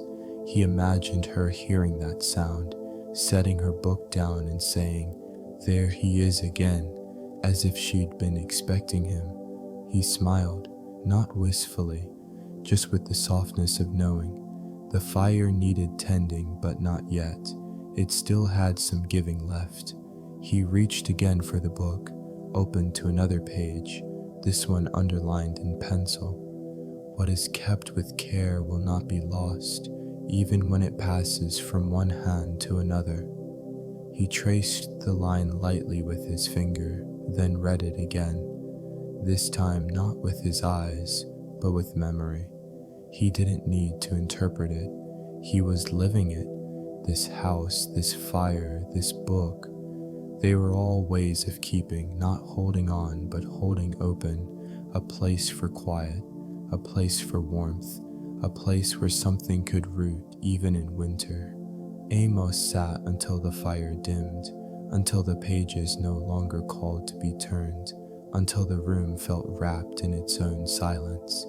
He rose slowly, set the book back on the shelf, not tucked away, but resting there, ready.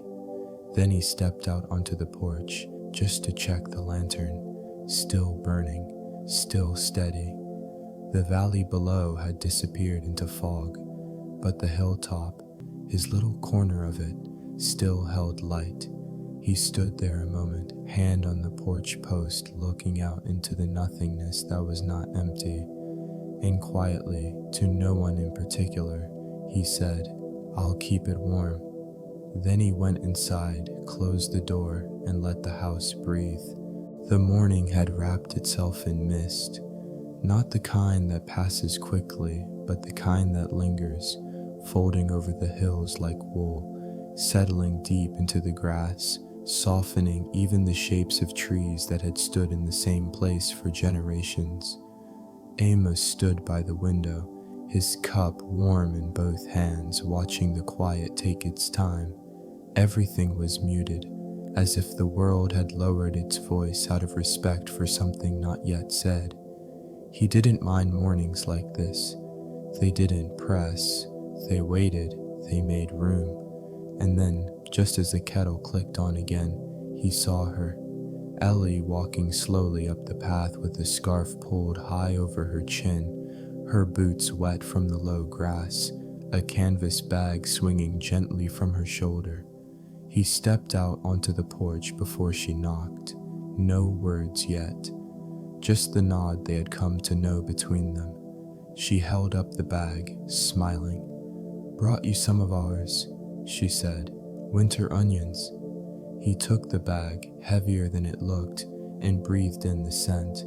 Fresh soil, a bit of green, something crisp and honest.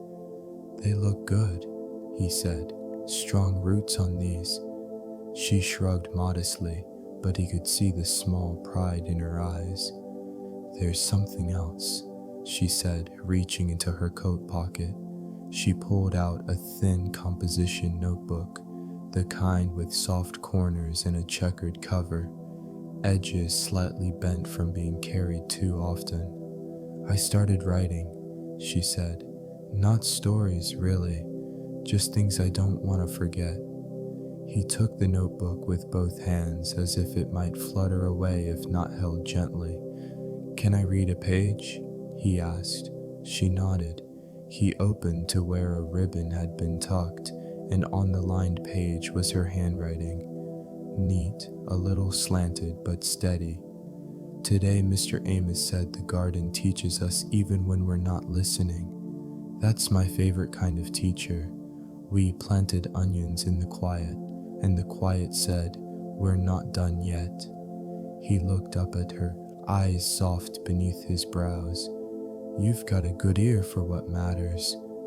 "I don't know if it's any good," she said quickly. Sometimes I don't want things to disappear." Amos sat down on the porch bench, patting the space beside him. "Then writing them is how we ask them to stay a little longer." She joined him, pulling the scarf from her chin, letting the fog brush her cheeks like something familiar. They sat with the bag of onions at their feet and the notebook between them, and the slow silence of the morning wrapping them in no hurry at all. "You know," he said after a while, "when I was younger, I used to think everything worth remembering would just stay on its own." He ran a hand along the arm of the bench, the grain smooth from years of sun and conversation. "But I've come to believe that most things, especially the good ones, need a little help staying put." Ellie nodded slowly, her eyes on the distant trees now cloaked in white. "I don't want to forget the smell of wet dirt," she said, "or how your hands look when you hold something you've made." He chuckled, not at her words, but at the truth of them.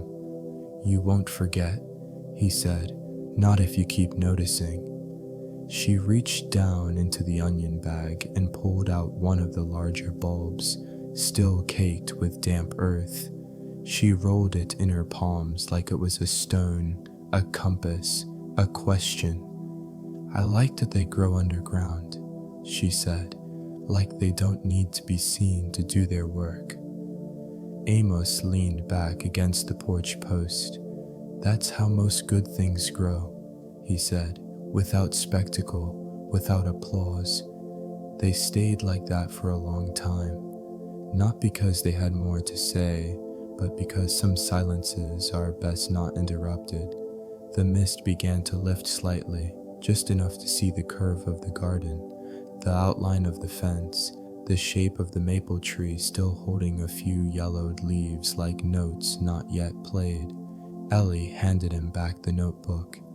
"I'd like you to keep it for a while," she said, "just in case I forget where I put it." He didn't argue. He slipped it into the breast pocket of his cardigan, where it rested near his chest, close enough to remember its own heartbeat. She stood then, brushing her hands on her coat. "I'll come by again soon," she said. "You always do," Amos replied. She walked back down the path, her steps leaving soft prints in the wet grass, quickly swallowed by the morning's dampness. He stayed seated for a while longer, listening, not for anything specific, just for the way the air felt after someone had left kindness behind. Then, slowly, he stood, picked up the bag of onions, and carried them into the kitchen. He laid them out on a towel by the window, brushed off the dirt gently, and placed them in the old woven basket that had once belonged to her, the one she used to take to the garden. Her hand hooked easily through the handle, swishing her skirts as she walked. He looked at them, lined up like small promises. Then he reached into his cardigan pocket, took out the notebook, and opened it to a fresh page. He didn't write much, just a line. She brought onions and words. Both were planted somewhere warm. Then he closed the book, set it beside the basket, and lit the stove for tea. Outside, the mist continued to lift, slowly, kindly, like a curtain drawn back, not for drama, but for the comfort of seeing what had always been there. The snow hadn't fallen yet, but the trees were already bracing. Their branches, bare now, reached up against a sky the color of pewter, soft and dull, with just enough weight in it to make you wonder if it meant snow by nightfall. The ground had turned quiet. Even the crunch of boots across the frosted path sounded like it was being careful not to wake anything. Inside the house on Miller's Hill, a fire hummed gently in the stove. and the kitchen smelled faintly of apples baked the day before and cedar smoke from the back porch woodpile. Amos sat at the table, his hands resting on a bundle of old willow reed, still damp from the basin he'd soaked them in earlier that morning. Next to the reed sat the basket, not a new one, not even one meant to last, but hers. It was beginning to come apart now. The bottom sagging, the handle loose, a few strands cracked with time and too many seasons in the dirt. She had used it for everything. Onions, carrots, warm rolls wrapped in cloth, letters from neighbors, flowers from the edge of the pasture. Even a kitten once, that she found mewling by the woodpile and carried in like it was bread for supper. The basket had lived a life, and Amos had never thought to replace it. He could have, but new things don't hold the same hush of memory. They don't carry the way someone's hand curved the handle, or how it once tilted more to the right because she always carried it on her left. He had planned to mend it alone, but then Ellie had come that morning, with pink on her cheeks and a scarf too big for her face. "I saw the basket in the window last time," she said. "It looked like it needed company." He didn't argue. He simply pointed to the chair across from him. Now they sat in the golden hush of late afternoon, the air warmed by the stove, the light settling across the table like a blanket that knew where to fall. He handed her a reed, showed her how to bend it gently, how to feel for where it wanted to go. "You don't force it," he said. "You guide it, like coaxing a story out of someone shy." She smiled. Her fingers moved clumsily at first, a little too tight, then too loose. But she listened, not just to his words, but to the rhythm of the work. It wasn't quick, wasn't clean, but it was steady. "You think it's worth saving?" she asked, tilting the basket toward him. Amos ran a finger along the frayed rim. "Things that hold what we love usually are." Ellie nodded, pressing her lips together like she was holding in more than breath. For a long while, they worked in silence. The good kind, the kind that has weight but no burden. Only the sound of willow creaking softly in their hands, and the fire crackling when a log shifted just right. At one point, she paused and looked up. "Did she teach you how to do this?" Amos didn't answer right away. He finished looping the strand in his fingers, tucked it beneath the last, then set it down. "No," he said. "She just kept leaving things behind that asked to be kept whole." Ellie looked down at the basket again. "I like that." He reached for another reed, but didn't rush. The light was beginning to fade behind the kitchen window, and the stove's warmth was enough to slow everything down. "She'd have liked you," he said softly. Ellie didn't speak, only nodded, eyes still on the curve of the handle she was tightening. They finished just before evening took hold. The basket was still a little lopsided, still bore the color of age, still wore the faint stains of damp soil and rosemary, but it was whole. Not new, just whole. Amos set it gently on the counter near the sink where the light from the lantern above caught its edge. Ellie stood, stretching her fingers. "I didn't know I could make something better just by sitting with it." He looked at her, his eyes soft beneath the line of his brow. "Most mending works that way," he said. "You stay close. You give it time, and you let your hands remember what care feels like." She tucked her hands into her coat sleeves. "I'll remember that." Amos watched her walk to the door, pull on her boots one at a time, then pause before stepping out. The sky had turned a soft gray blue, and the lantern on the porch had already begun to glow, its light just reaching the top of the steps. Ellie turned. "You gonna keep using the basket?" I already have, he said, and she smiled at that. Not because it was funny, but because it was true. Then she stepped out into the dusk, and Amos, after a moment, returned to the table, hands still smelling of willow and thyme. The basket sat by the sink, not perfect, not new, but ready again. And that night, when the wind brushed against the window panes and the fire fell into a slow embered hush, Amos reached for the notebook Ellie had once left behind and wrote, "We didn't fix the basket to make it look new. We fixed it because it had carried what mattered, and now it carries us too." Then he closed the book, set it down gently beside the lamp, and watched the light reach across the room and rest on the old woven handle, like a hand remembering how to hold something without letting go.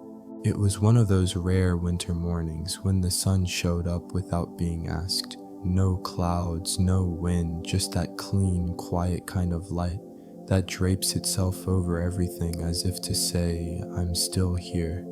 The frost had lifted from the grass, leaving behind beads of water like the field had wept during the night, and was now drying itself in the open arms of the day. Amos stood on the porch, mug in hand, watching the garden below. Sleeping, but not dead.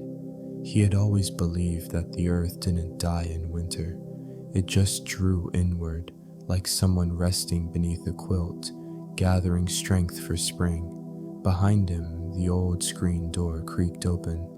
Ellie stepped out, wool hat pulled snug over her ears, gloves in one hand, the newly mended basket in the other. "I brought the basket," she said, lifting it as if in offering. Amos nodded. "Looks like it's ready for a little work." They didn't say what they'd do. There wasn't a plan, but sometimes the body knows where to go before the words decide to follow. Together, they walked down the small path to the garden. Their boots left faint imprints in the softened dirt, disappearing slowly behind them as the sun warmed the frost. The garden, now bare of crops, held only the bones of last season. Brittle stalks, curling leaves, twigs fallen from the hawthorn tree along the fence, but it didn't feel abandoned. There was a hush here, not silence, but reverence, as if the land itself was listening for what might come next. Amos bent slowly and picked up a branch, half buried in the mulch, snapping it clean and placing it into the basket. Ellie did the same. They didn't hurry, they didn't need to. Each twig, each dry stem they gathered felt like something small being honored. "This was your wife's garden, wasn't it?" Ellie asked quietly. He didn't stop moving, just nodded. "She loved it more than the house, I think," he said. "Used to say the garden never asked her to be anything but there." Ellie looked at the row where the rosemary still stood, thin but upright, its needles catching the morning light like tiny green stars. "I can understand that," she said. They moved through the beds, lifting the small things, clearing space not for planting, but for rest. At one point, Amos crouched low by the edge of a row where a few dried marigold heads clung to their stems. "She always let these stay through winter," he said. "Said even a dead flower can remind the soil what color looked like." He brushed the snow-flecked petals gently into the basket. Ellie watched in silence, then kneeled beside him. She took a handful of leaves, crumbling gently in her gloves, and let them fall between the rows. "They sound like paper," she whispered, "like stories breaking apart." Amos smiled softly, or maybe turning into new pages. The wind came gently up from the valley, not enough to chill, just enough to stir. It carried with it the scent of distant cedar, old bark, and something faintly sweet, perhaps the memory of apples long fallen and forgotten. They stood together by the far corner of the garden, where a few stalks of kale still held on despite the cold, leaves curled like palms in prayer. Ellie looked down at the basket, now half full. "It's not much," she said. "It's enough," Amos replied. They carried it back slowly, the sun warming their backs, the soil beneath them soft in places, firm in others. On the porch, Amos set the basket down beside the steps. He didn't take it inside. Not yet. There was something right about it sitting there, visible as if to say, "We've returned." He looked over at Ellie. "You've got good hands for the garden." She shrugged, though the words settled into her like seed into tilled earth. "I just like the quiet," she said, "and the way things don't expect much from you." "That's where they trick you," Amos said, his voice touched with a smile. "They expect everything, but only the part you're willing to give." Ellie sat on the top step, pulling off her gloves, laying them beside her. He joined her, and they sat with their shoulders close, watching the steam rise from the mug he still held, letting the weight of the day rest lightly between them. After a while, she spoke again.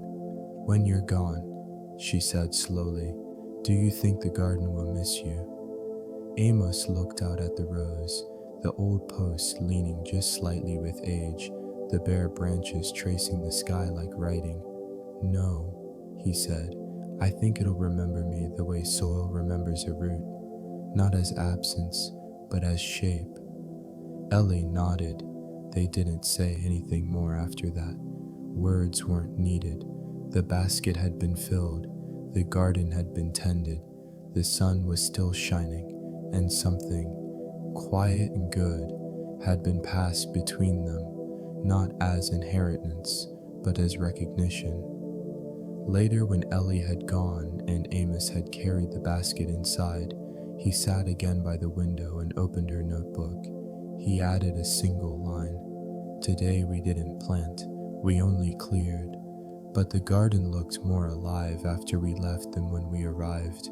Then he closed the notebook, set it gently beside the clay cat, and watched the sun stretch one last beam across the kitchen table before it folded itself behind the hill like a well-loved quilt at the end of a long day. The rain came gently that evening, not with thunder, not with wind, just with the steady hush of something familiar returning. It tapped against the windows like an old friend, unannounced but never unwelcome. The porch roof held it well, letting the drops gather and fall in quiet rhythm, not hurried, not careless, just steady enough to make the house feel more like shelter. Inside, the kettle had just begun to whisper, and the lamp on the kitchen table cast its usual circle of gold. Amos sat near the window, his fingers wrapped around a worn mug, watching the night deepen with no particular urgency. There was something about rain that always brought memory closer, not like a rush, but like a soft breath at the nape of the neck. It reminded him of evenings long ago, her footsteps in the hallway, the clink of spoons in the drawer, the creak of the back door swinging shut after she'd checked the garden one last time before bed. He hadn't lit the porch lantern yet, not because he'd forgotten, he never did, but because sometimes he liked to let the dark arrive fully before inviting the light. Then came the knock, software 3 times, like always. He opened the door to find Ellie standing beneath a navy blue umbrella, its edges dripping like the rim of a leaf after rain. Her cheeks were pink from the walk, and in her hands she held something wrapped in cloth. "I thought you might like this tonight," she said. She stepped inside, closed the umbrella with a careful flick, and handed him the bundle. It was warm and carried the unmistakable scent of something baked. He peeled back the cloth to reveal a small loaf. golden, crusty, still steaming faintly in the cool air. "Rosemary oat," she said, "from the garden's edge in my mama's kitchen." He didn't speak right away, just inhaled the scent, let it fill the space between them. "That's a good loaf," he said finally, as if the house knew it was coming. She smiled and began unwinding her scarf as he set the bread on a plate, cutting 2 thick slices and placing them on the warm stovetop. Outside, the rain continued, a quiet percussion on the roof, steady and certain. They sat at the table, elbows close but not touching, sharing the bread without ceremony. There was butter, a bit of honey, and the kind of silence that grows sweeter with company. After a while, Ellie spoke. "I brought something else too," she said. From her coat pocket, she pulled out a small tin lantern, not much larger than her palm, its glass slightly fogged with use, its handle wrapped with a bit of twine. "It doesn't burn much," she said, "but I thought I could sit beside yours on the porch." Amos took it in his hands, turning it slowly. It was humble, homemade, and beautiful in its simplicity. "You made this?" he asked. She nodded. "Took me a while. Had to learn where not to tighten too much. Lanterns don't like being forced." Smiled, setting the small tin beside the window's edge. "Neither do people," he said. They sat back, listening again. The rain didn't slow. It stayed steady, like it was holding the night in its arms. Amos stood, retrieved his old oil lantern from its hook, and stepped out onto the porch. Ellie followed, bringing her small tin one with both hands. Together, they lit the flames. The soft amber light grew inside each vessel, his steady and wide, hers flickering but firm. They hung the 2 lanterns beside one another, watching how their glow spilled across the wet porch boards, gathering in the puddles like pieces of memory. "It's small," she said, "but so was mine once," Amos replied. Ellie looked out into the night. "Do you think anyone will see it?"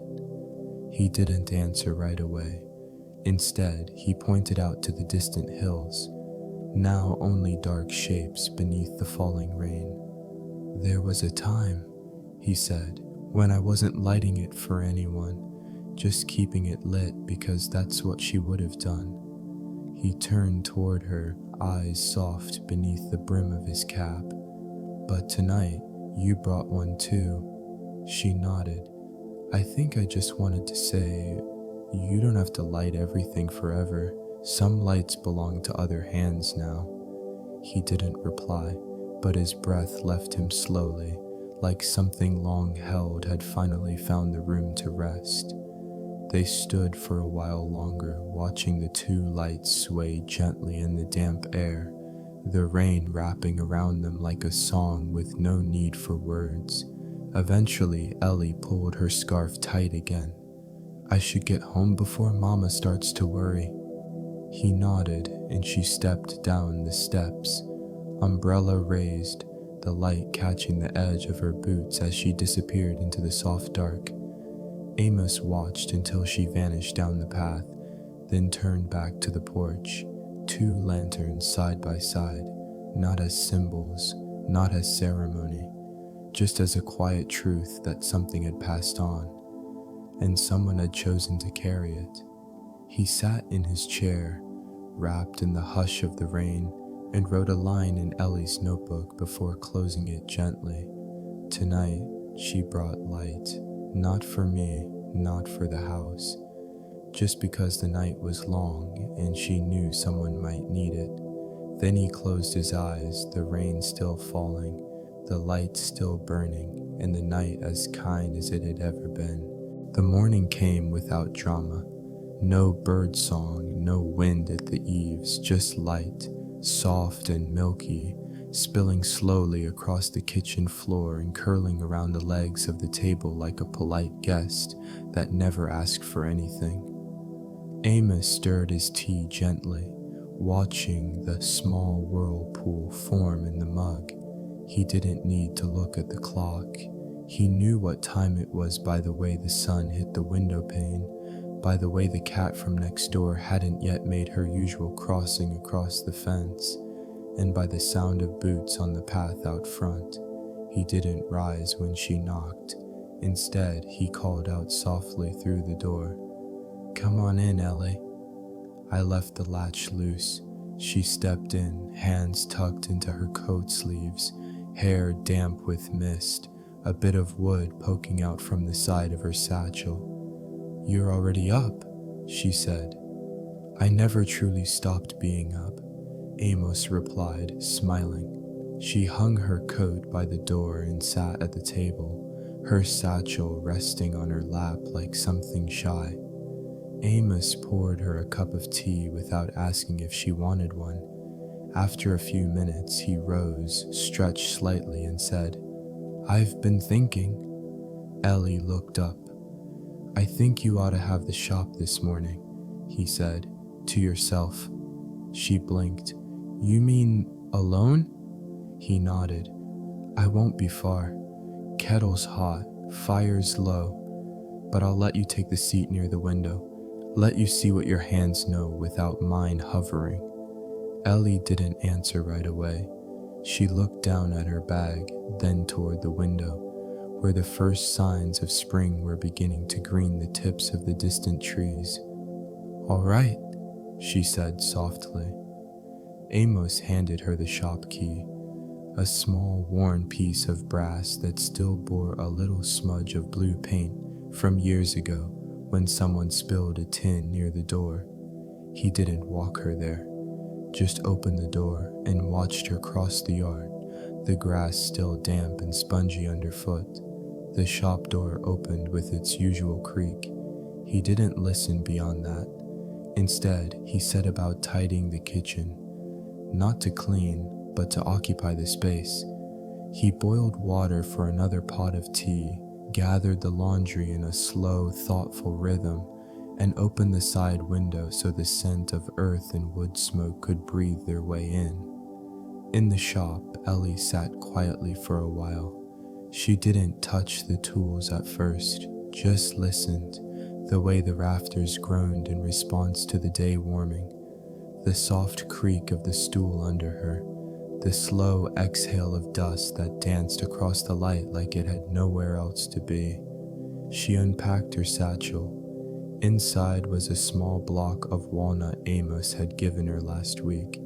She hadn't planned to shape anything in particular, just wanted to sit with it, hold it, let her hands ask it questions and see if it answered. She took the carving knife from its place on the wall, felt its weight, let it sit in her palm a moment, then began, not carving, but listening. The first few strokes were shallow, unsure. She nicked too deep at one edge, started again, turned the block around, tried a different angle. She thought of Amos, not in words, but in presence. She imagined how he'd sit, quiet, shoulders relaxed, not correcting her with his voice, but with the way his breath slowed whenever her hands found the right rhythm. Hours passed, or maybe only one, before the door opened again. Amos stepped in quietly, hat in hand, eyes gentle. He didn't ask what she made. He looked at the shavings on the floor, at the curl of wood around her boots, at the way she held the piece in her hand like something that hadn't decided what it was yet. "Well," he said, "looks like the shop didn't mind your company." She smiled. "I didn't finish anything," she said. "I just stayed with it." "That's most of the work," he replied. He walked over, picked up a stray curl of walnut, and turned it in his fingers. "It smells like something old," she said. He nodded. "And something still becoming." They didn't clean up. They didn't put the tools away. Not yet. They just stood near the workbench, looking at the light coming in through the old window. how it caught the dust, how it warmed the knotted grain in the walls. Then Amos spoke quietly. "You know, I think the shop's beginning to get used to your footsteps." Ellie looked down. "Do you think it'll remember me?" He touched the edge of the bench, the same bench his wife had leaned against once while shelling beans, while folding cloth, while humming songs that didn't need lyrics. "I think it already does." That night, after Ellie had gone home and the house had grown still again, Amos sat by the fire. He held her notebook in his lap, opened it to a fresh page, and wrote, "Today, I didn't teach. I waited, and in the quiet, she learned something I'll never be able to name. That's how I know it's hers now." Then he closed the notebook, let his hands rest in his lap, and watched the fire bend and shift like it too was finding its own way to glow. The road into town curved softly between hills just beginning to green. Spring hadn't quite made its full return, but there were signs, quiet and sure. Tufts of wild clover had begun to gather at the edges of the gravel path. Bird song returned in short, unhurried melodies, and the sky, still pale and cool, carried a scent Amos hadn't smelled in months. Soft, open earth waking up beneath everything.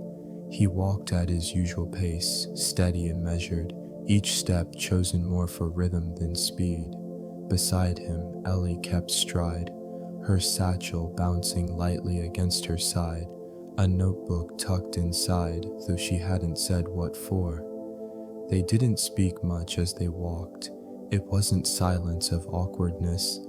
It was the kind that settled easily between people who've shared enough to no longer need to explain their presence. The town appeared slowly at first, a rusted mailbox, a field fence curled low to the ground, then the first rooftop, the bell tower of the church that never rang but always stood. "Feels smaller today," Ellie said softly as they passed the old schoolhouse. "Or maybe you've grown since last week," Amos replied. They smiled at that and continued on. Their first stop was Mercer's Hardware, a place more cluttered than it was organized, where old nails sat in coffee tins and everything smelled faintly of oil and wood smoke. Amos picked up a new coil of rope, a box of screws, and a small tin of linseed oil for the shed door hinges. Ellie wandered between aisles, running her fingers along bins of bolts, brass hooks, small metal hinges with flaking labels. "This place smells like barns in time," she whispered. "It ought to," Amos said. "Been here longer than either of us." At the counter, Mr. Mercer wrapped their purchases in brown paper and twine that had seen better years. He nodded to Amos, tipped his head toward Ellie. "Got yourself a helper now, huh?" "More like a quiet reminder," Amos said. Mercer grinned. "Best kind." They left the shop with the bell jangling behind them and crossed the narrow street to the cafe. The door creaked open into warmth. A small room with 3 booths, 2 windows, and a chalkboard menu that hadn't changed in months. They took the second booth. Ellie set her satchel down. Amos took the seat with a view of the courthouse steps. A waitress with gray-streaked hair came over, recognizing Amos instantly. "Tea, as always?" she asked. "And whatever soup you've got simmering," he said. Ellie looked up. "I'll have the same." The woman smiled, her apron stained with flour. "No better choice on a day like this." They sat in quiet for a while, listening to the clink of dishes from the back, the hum of the cooler near the counter, the gentle murmur of 2 men in the front booth discussing fence posts and calf prices. Ellie looked out the window, watched a man tie his dog to the lamppost, the leash looping just enough to make the dog turn in slow circles. "I think the town's quieter in spring," she said. Everything listens more when it's starting again, Amos replied. Their soup came in thick bowls, along with slices of bread that smelled like the kind baked in stoves older than both of them. They ate without conversation, not needing it. Ellie paused halfway through her bowl, reached into her bag, and placed the notebook on the table. I've been writing more. Amos didn't touch it, didn't even lean forward. Good, he said. I don't think I'm doing it for anyone in particular, she continued. Sometimes I just don't want the day to disappear without someone remembering it was here.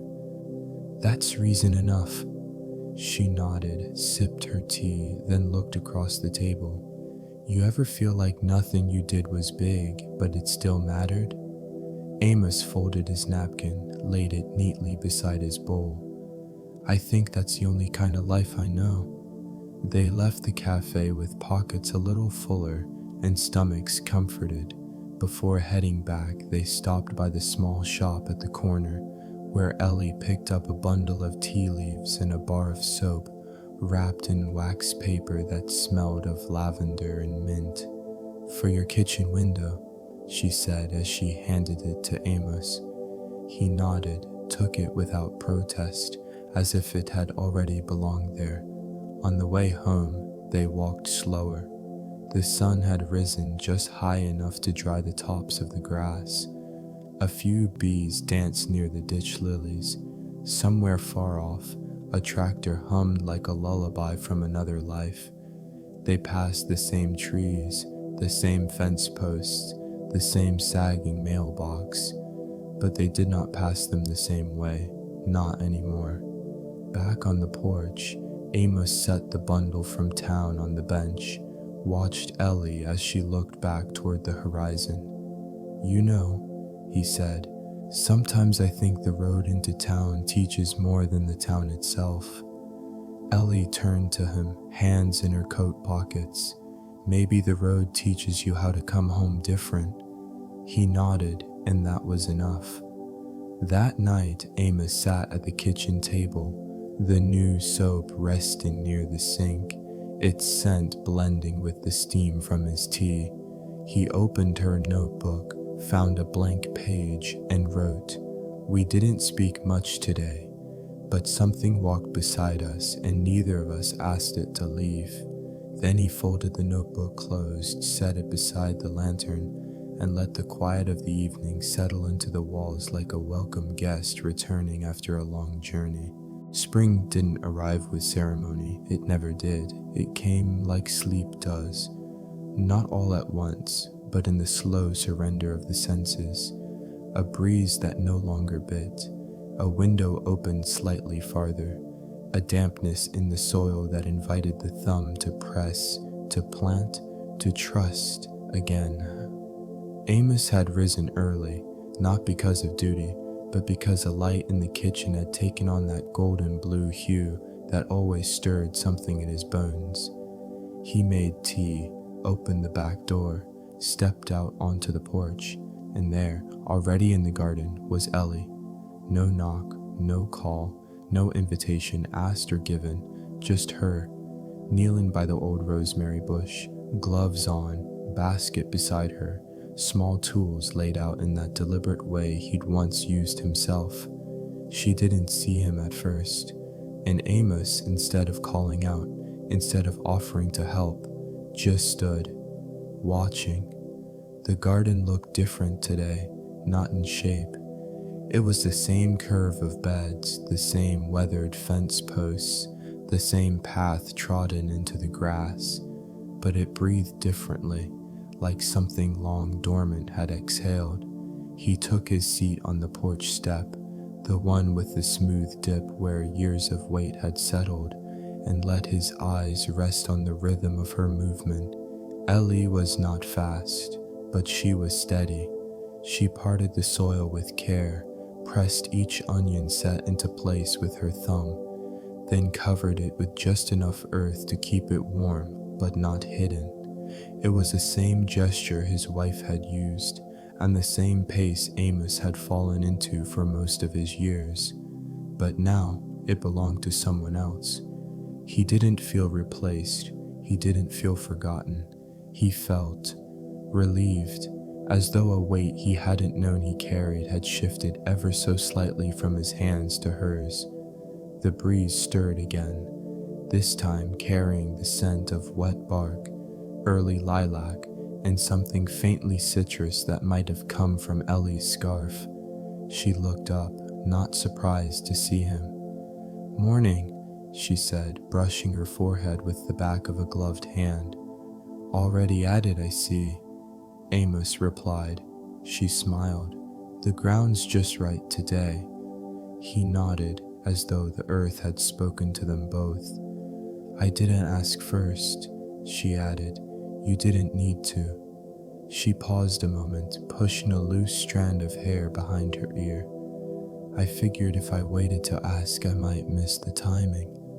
Amos leaned forward slightly, resting his elbows on his knees. "There's wisdom in knowing when not to wait." They didn't say much after that. She continued working, row by row. He sipped his tea, watching the sun climb slowly through the trees, its light spilling in patches across the garden beds. A robin landed on the fence post, tilted its head once, then flew off again. Somewhere beyond the hill, a truck passed in the distance, tires humming like an old lullaby.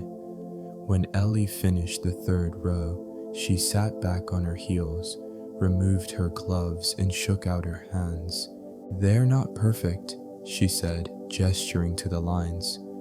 "Neither were mine," Amos replied, "but they grew just the same." She looked toward the house. "You think she would have let me help?" He didn't ask who she meant. He didn't need to. "She would have handed you the trowel before you finished the question." Ellie smiled, then stood, brushed off her knees, and walked slowly toward the porch. She sat beside him on the step, her boots leaving faint, damp spots on the wood. They both looked out over the garden, its bare patches, its promises. Amos reached into his shirt pocket, pulled out a small cloth bundle, and placed it in her palm. Inside were 5 seeds, round and speckled, their names long forgotten. "They came from a packet she bought the year before she passed," he said. "Never planted them. She said she was waiting for a softer season." Ellie held them gently, as if warmth alone might wake them. "I think the season's here," she whispered. That evening, after Ellie had gone, Amos walked the rows she had planted. He didn't fix anything, didn't straighten a line, didn't press the soil firmer.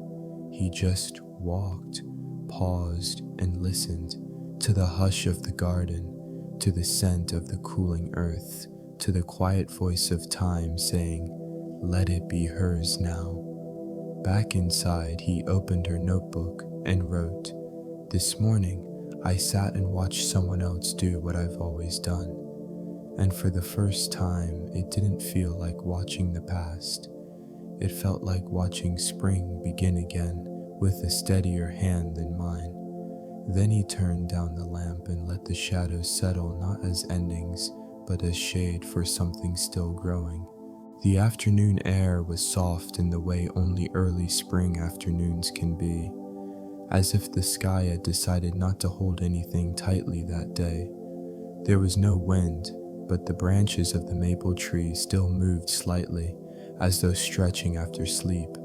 A kettle sat cooling on the stove, the porch windows were open, and a long ray of sun stretched across the floorboards like a cat finding its favorite spot again. Amos sat at the table, his fingers resting loosely on a folded cloth napkin, his mind somewhere between then and now.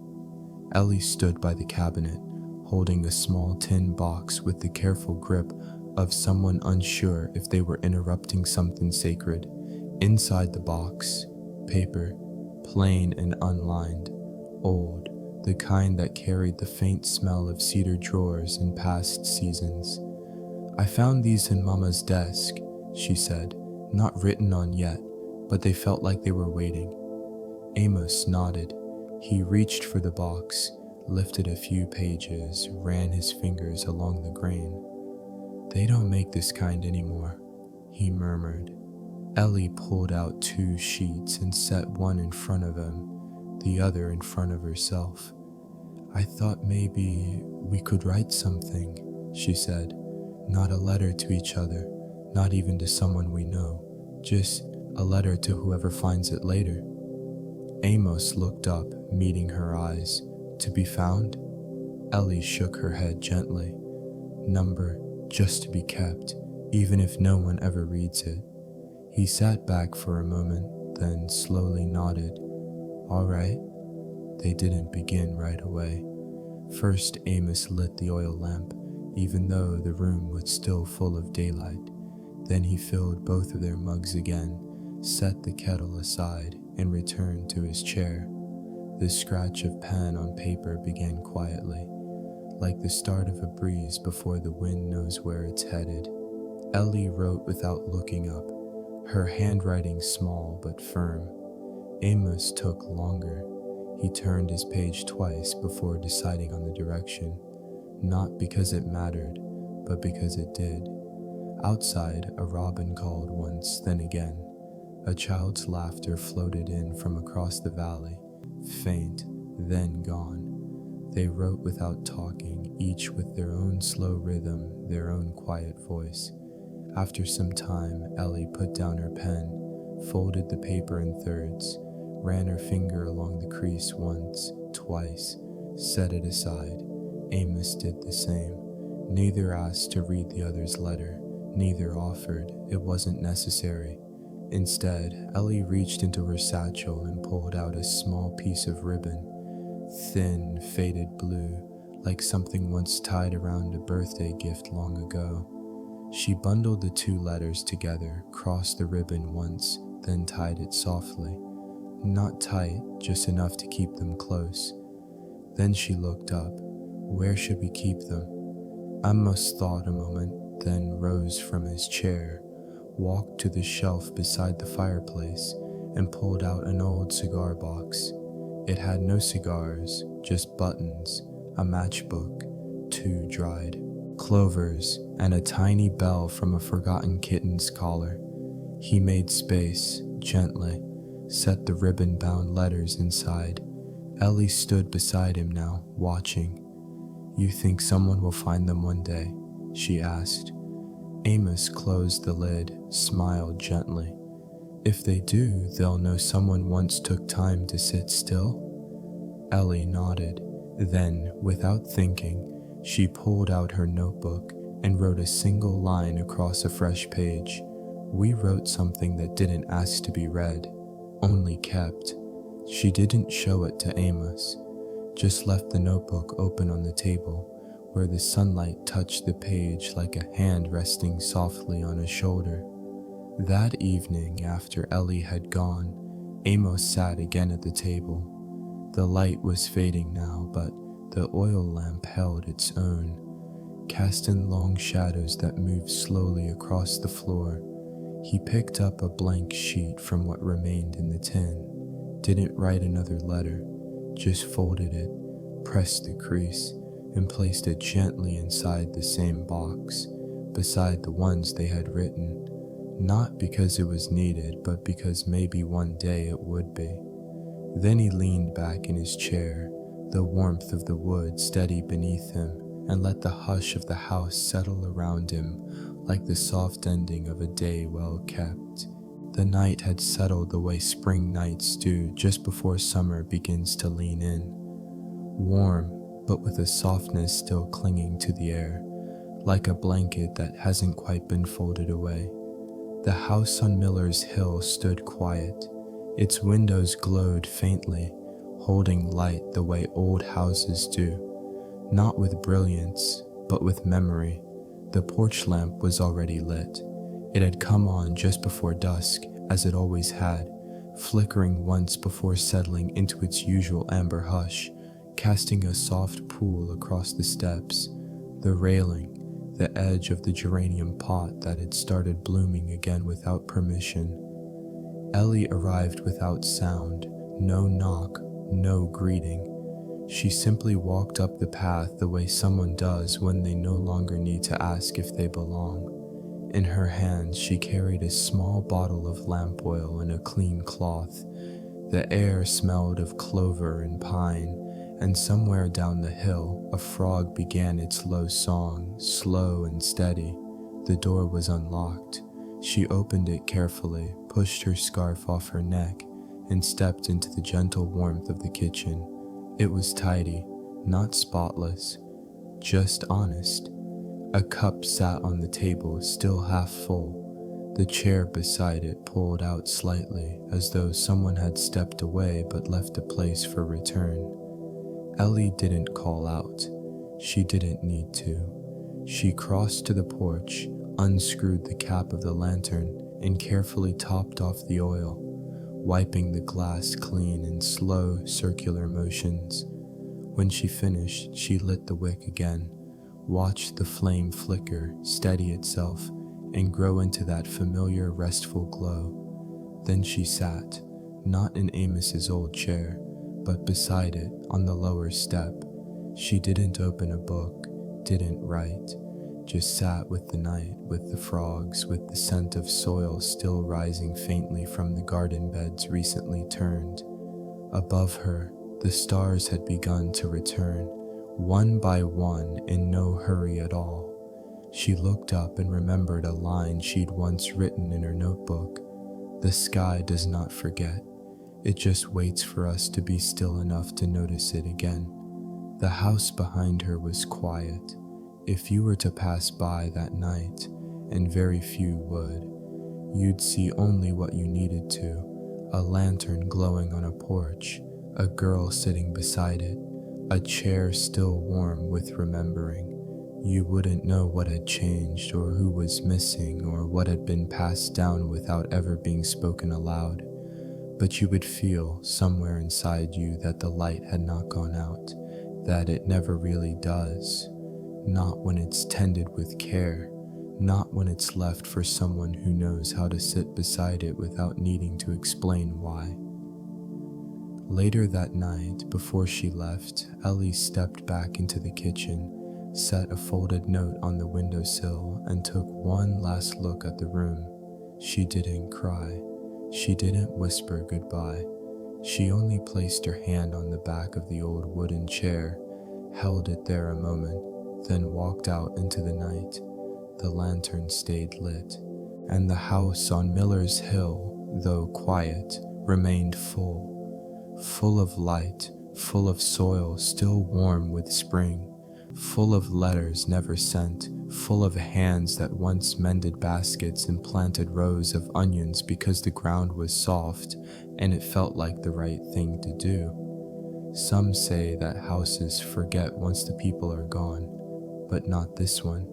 This one remembers.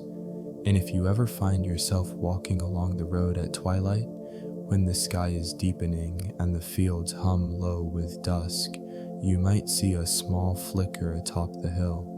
You might not be sure what it's for, but you'll feel it. In your chest, in your soles, in the part of you that still hopes the world is gentle. And you'll know, someone kept a light on, just in case. And so, beneath the quiet hush of night, as the lamp's glow fades and the world settles once more, we close the story with gratitude. For the simple things, for the hands that remember, and for the hearts that still listen. If you're still awake, may your thoughts slow now, like leaves drifting gently down a still stream. Let sleep come softly, without force, without worry. Just rest, deep and kind. You've done enough for today. When you're ready, I'd love to know. What story should we wander into next, together, in the quiet? Feel free to leave your thoughts below. I'll be here, keeping the light on.